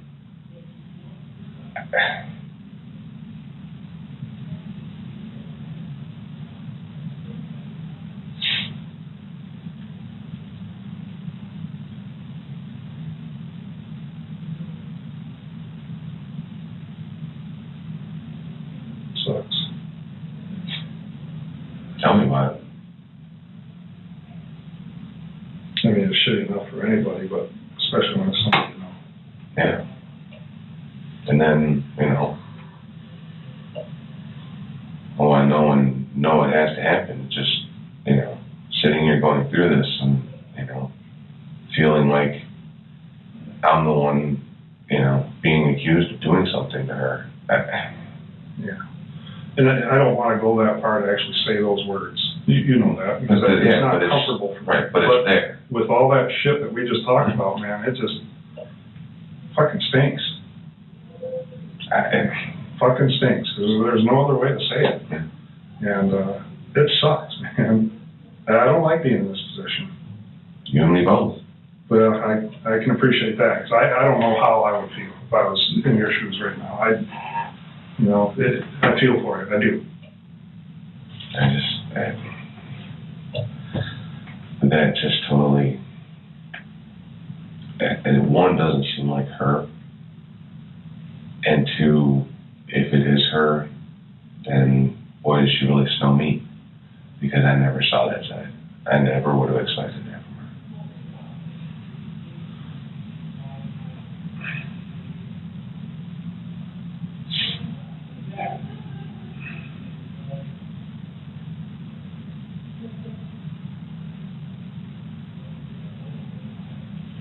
I just went out to get camera. We're going to take some pictures of your arm and your eye real quick. I came from home. I don't even have all my shit here, so yeah, go grab that shit. So I didn't have anything. Fortunately, I had a pad of paper, but I knew something was up tonight. I couldn't sleep tonight. And that's unusual for me. I lay there in bed tonight going, what's going on? I cannot sleep.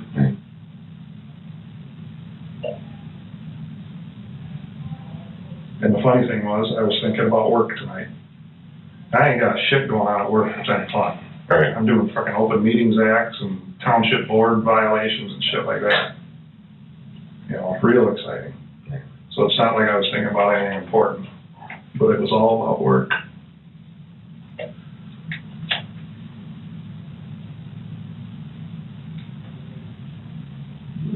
Then I get, if I can only get my girls a couple nights during the week. Of course, tonight was one of them, so I got to get them up and take them to their mom's house.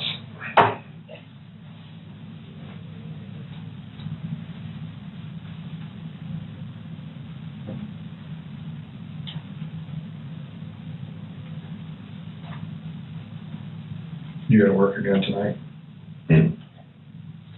No, I'm off. Actually took the weekend off. I don't come back until Wednesday. Good. Shit, it's holiday weekend, isn't it? Forgot about that. Uncle Rick gives us the day off on Monday.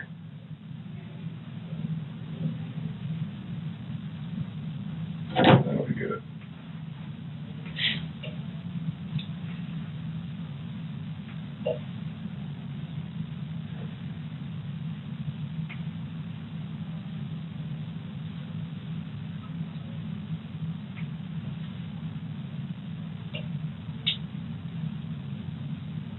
And then they go Walmart to buy a camera.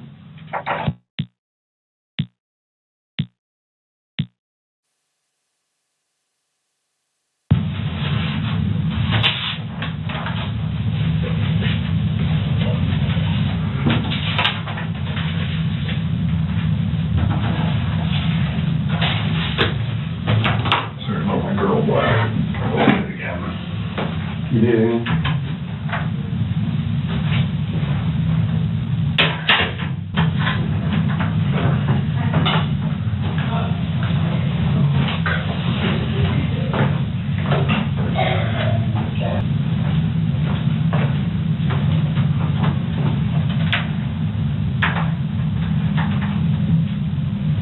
A minute to figure out how to put it together.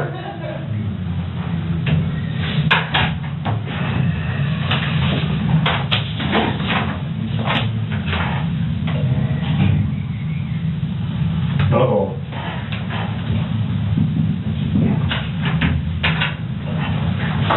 Have you used one of these kinds before? Not that bad. No, I haven't either.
Tim, we need to get, Jason probably told you, need to get a buccal swab from you? No, but I know what it is. Yeah. You know what, that's the best we got, Jason, if you want to use that. And I need to take some pictures.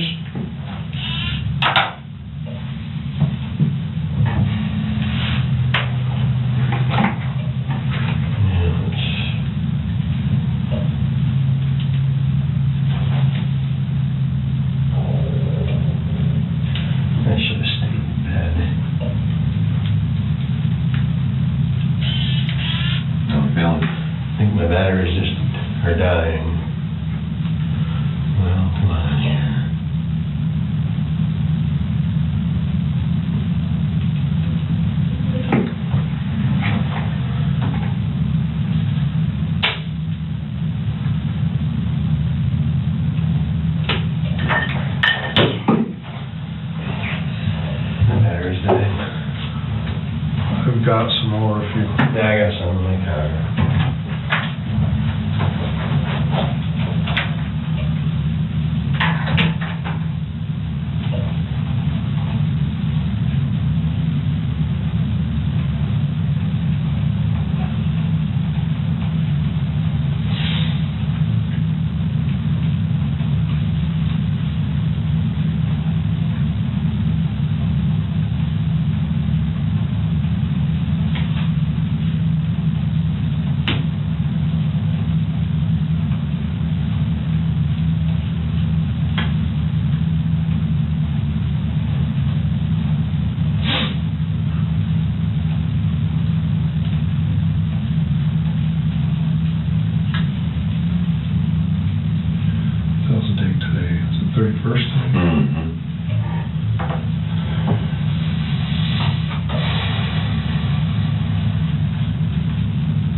Ken, do you know the year, make of your vehicle? It's an 04 Dodge.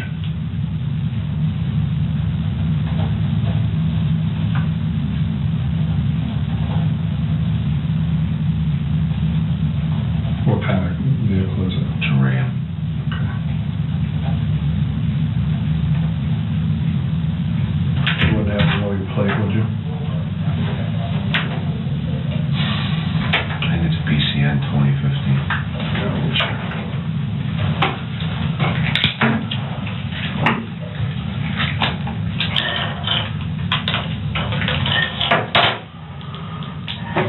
Have it figured out? I'm not promising anything.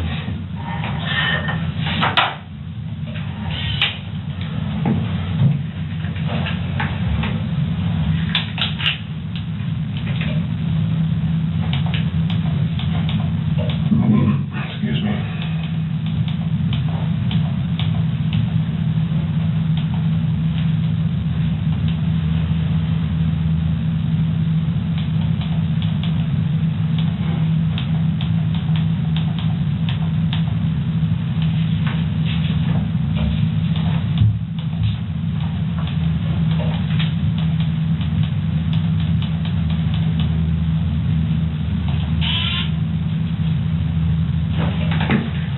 All right, and let's try this again.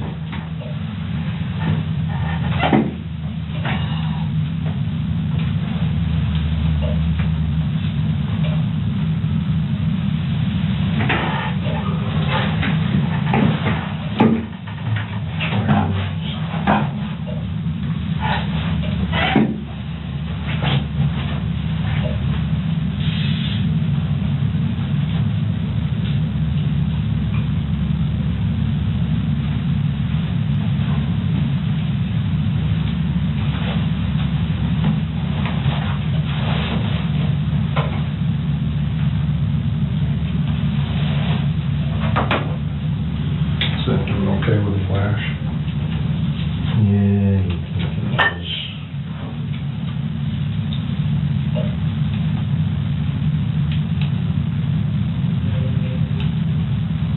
Yeah. Okay.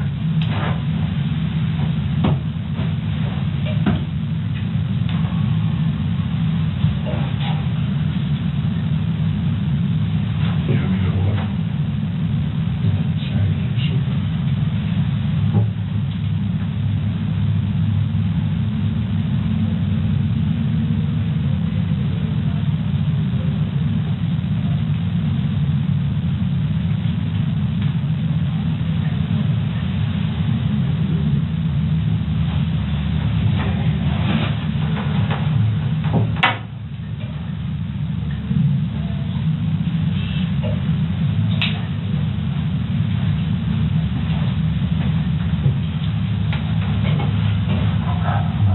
Have your head in there. Scratch there. You know what that's from, Jim? I can't see back there, I don't know what you're talking about. I have, Right. Just a little bit of a mark on your scalp. probably a lot of damn mosquitoes that were up there.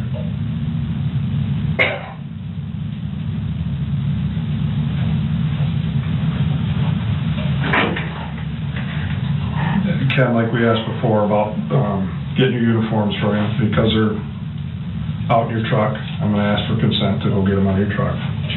And then also, a buckle swab. Why don't you turn it this way again? And what I did here is, yeah, I'll go to-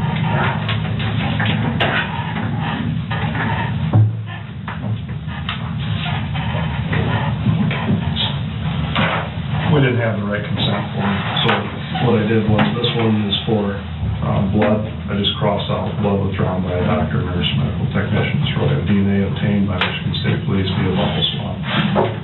And then the other one is the trucks, straightforward. Cross that one out. Cross that one out. What color is your pickup? Sound great. Extended cab, four-door? It's a four-door extended cab.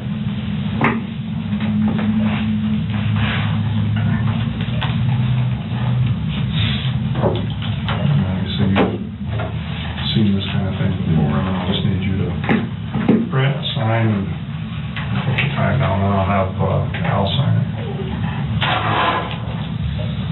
And obviously, you're under no obligation to do so. You know what your rights are. Just simply asking for your consent.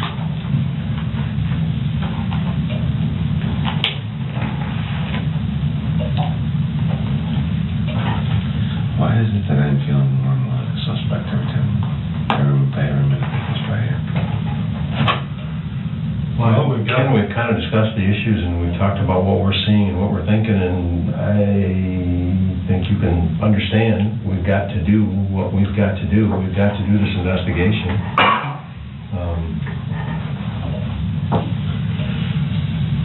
And sort it all out. Answer as many questions as we can. No different than any investigation that you've done, many of them in your career. It's got to answer as many of the questions that are out there as can be answered, and that's what we're trying to do. Answer as many of those questions as we can answer. And our hope is at the end that everything is good.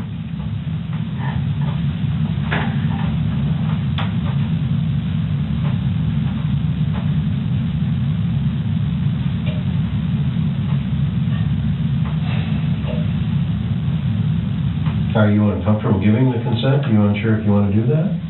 I'm just uncomfortable with the whole thing, I mean. Well, I understand that, we both understand that. And I can tell you that sitting on this side of the table, for me, it's very uncomfortable for me too.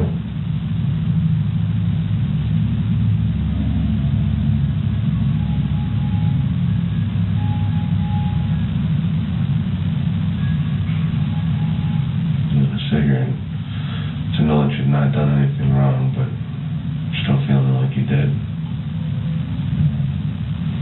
Sure, that's a tough spot. But, as we discussed before too, the truth will manifest itself at some point or in one fashion or another. And like you said, you don't have any concerns here, so.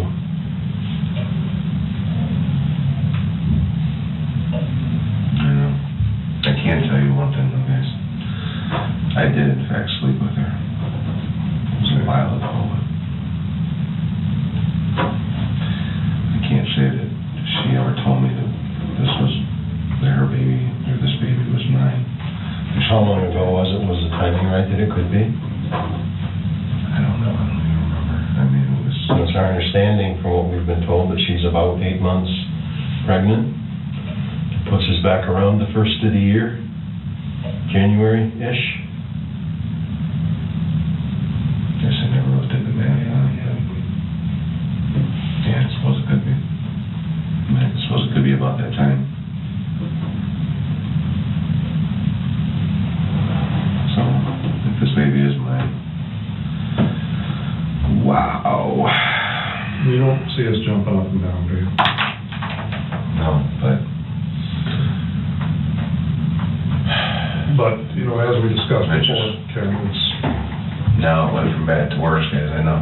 well, it didn't go from bad to worse because you're answering a question and getting out ahead of something that we were gonna find out anyway, right? I don't know if it is or not, I mean...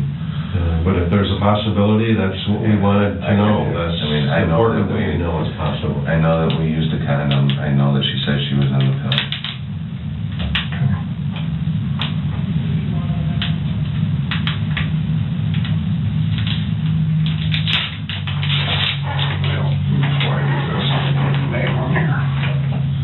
B-L-E-U-E-W. I guess I just didn't come out with it in the beginning because, my wife and... We understand that, Ken, we understand that. I think I told you before, that's a very sensitive situation, and we understand that.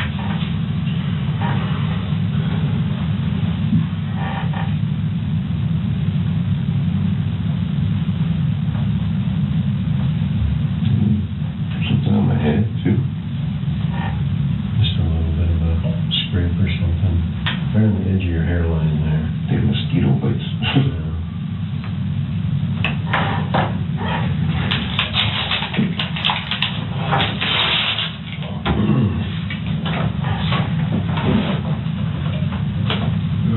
Need something to eat. You didn't have breakfast this morning?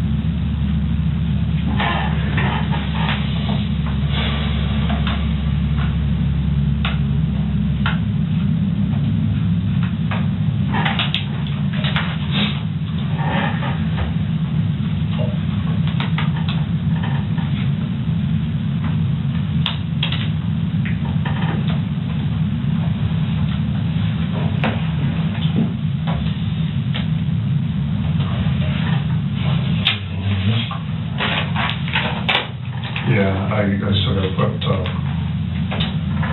Environment 810? yes, plate and info on there.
talk to you about the possibility that that was your child?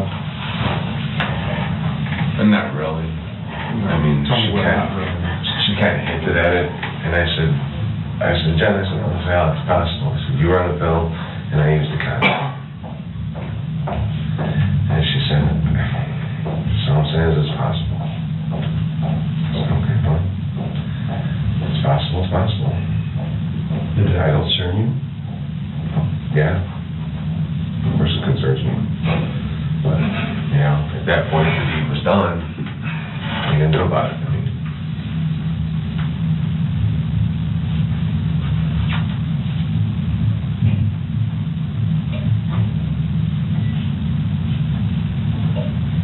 When did you have that conversation with her?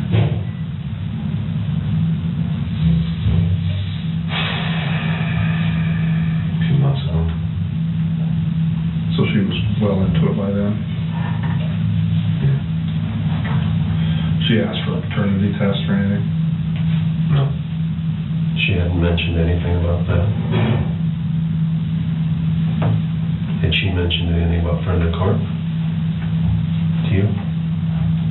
I think, yeah, she did once. She said something about, you know, she was going to have to go and, how did she phrase it? She said, from the people that she's talked to, she's got to give them a list of 5 people that she slept with who could potentially be fathers, and, you know, they would then have to be contacted, and I presume vocal swabs and DNA tests done to prove who the father was, type of thing. But did she come out and say that she was going to come after me for child support? No. When she talked about having to submit a list of 5 names, did she indicate you were going to be one of them? Mm-hmm. Were you going to be on the list? Yeah. So, if that had all gone through and you are the father, it would have been determined through that, obviously. Sure.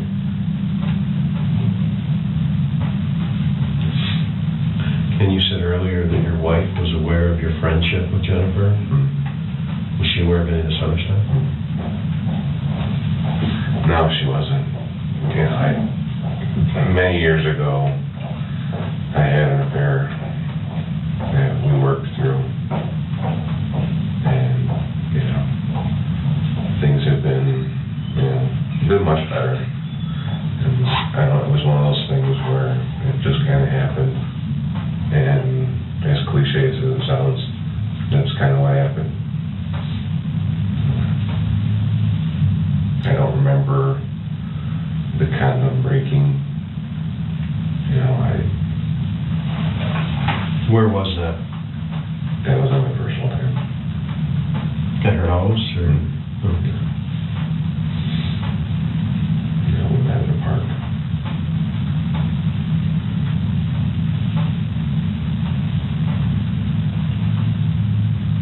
Did the condom break? I don't know. I don't think it did. It didn't seem like it did when I removed it, but who knows?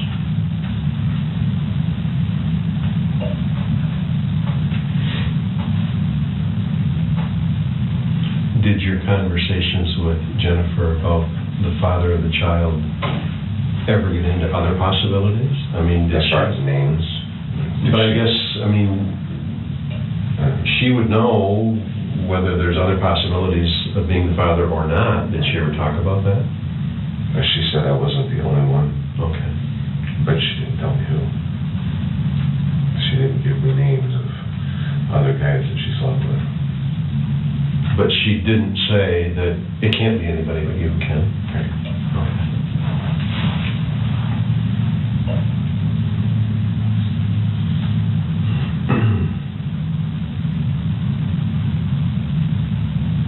And I apologize for that. I should have said it up front, but...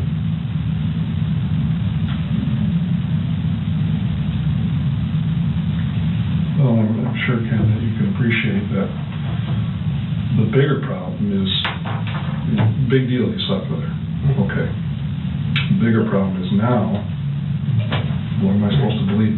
Now it looks like I killed her. And all I can tell you is I didn't.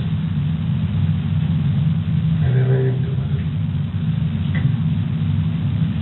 But again, don't let something come up and bite tonsillitis, like it just did. Because this was an easy part. You know, that part is uncomfortable. I don't want to say easy because it was uncomfortable, but it's small potatoes.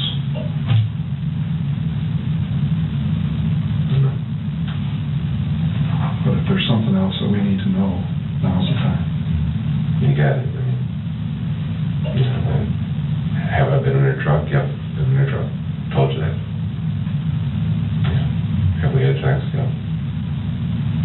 Is it my baby? I don't know. They'll tell me that. From that point on, everything you've got is what happened. Right. Is there going to be anything on your uniform, on your clothes, that's going to mean anything one way or the other in this?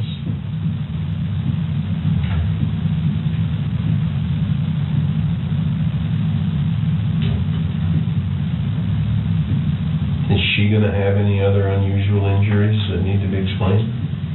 Al, I don't know. I wasn't there.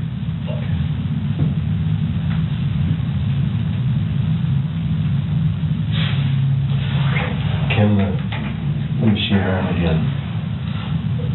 You know what that looks like? Well, if I were to grab you with my fingernails, what would I leave? Is there any possibility that her fingernails are going to have any DNA underneath them? That's all right, I know. I mean, I don't know. I wasn't there. Okay, all right. I just, you know, Yeah. those red marks, you know, they look like they could be finger marks. And you know, that's one of the things that autopsy they're going to do is scrape all of her nails and check all of that stuff. It's just, Ken, that, you know, I told you before, my hope is, you and I have now worked together a lot. We've had some association. It's always been good. I hope this association ends up good. I truly do. But we've got to do our job. We've got to do a thorough investigation on this. We've got to answer just as many questions as we can answer about this. And I hope it all ends up good. But we're going to dot all of the I's and cross all the T's as we go through this. So, Yeah. there's really not much of anything that we can't try real hard to deal with if we know about it up front, if we know about it ahead of time. I understand. Like Jason said, the issue about you having slept with her is, in the scope of possibilities here, pretty minor. It's one of those things that if we get out in front of it, we can make it a non-issue. But if it's something that comes up that shows deception, then it just casts bad light on everything. Yeah. I mean, I don't know what to tell you. You know, I wasn't truthful, and I'm sorry. Is there anything else we've talked about that you haven't been truthful about? No. If at some point in this investigation we felt that it was necessary to have you take a polygraph related to some additional issues, would you be willing to do that?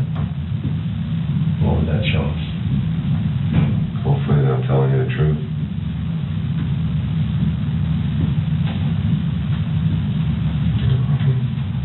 I aired my dirty laundry. What should I ask you on the polygraph, Ken? You ask me whatever you want to ask me. I'm asking What would you what ask? would be the easiest way to clear all doubt about anything. Did you sleep with her? Yep.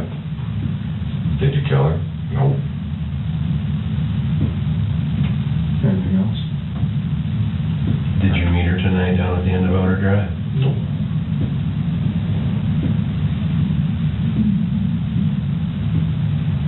Did you have a phone conversation with her tonight and agree to meet somewhere? We attempted to have a phone conversation.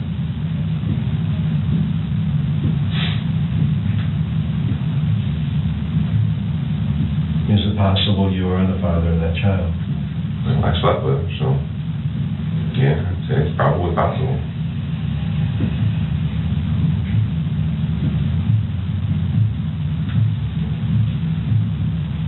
Do you have any questions for us right now, Ken?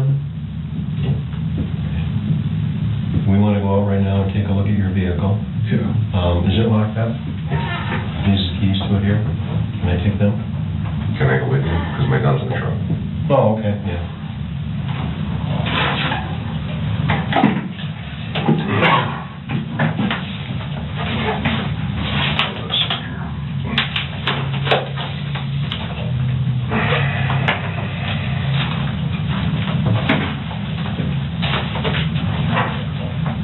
You guys got a place for these in the squad room, right? Yeah, there's out by the back door.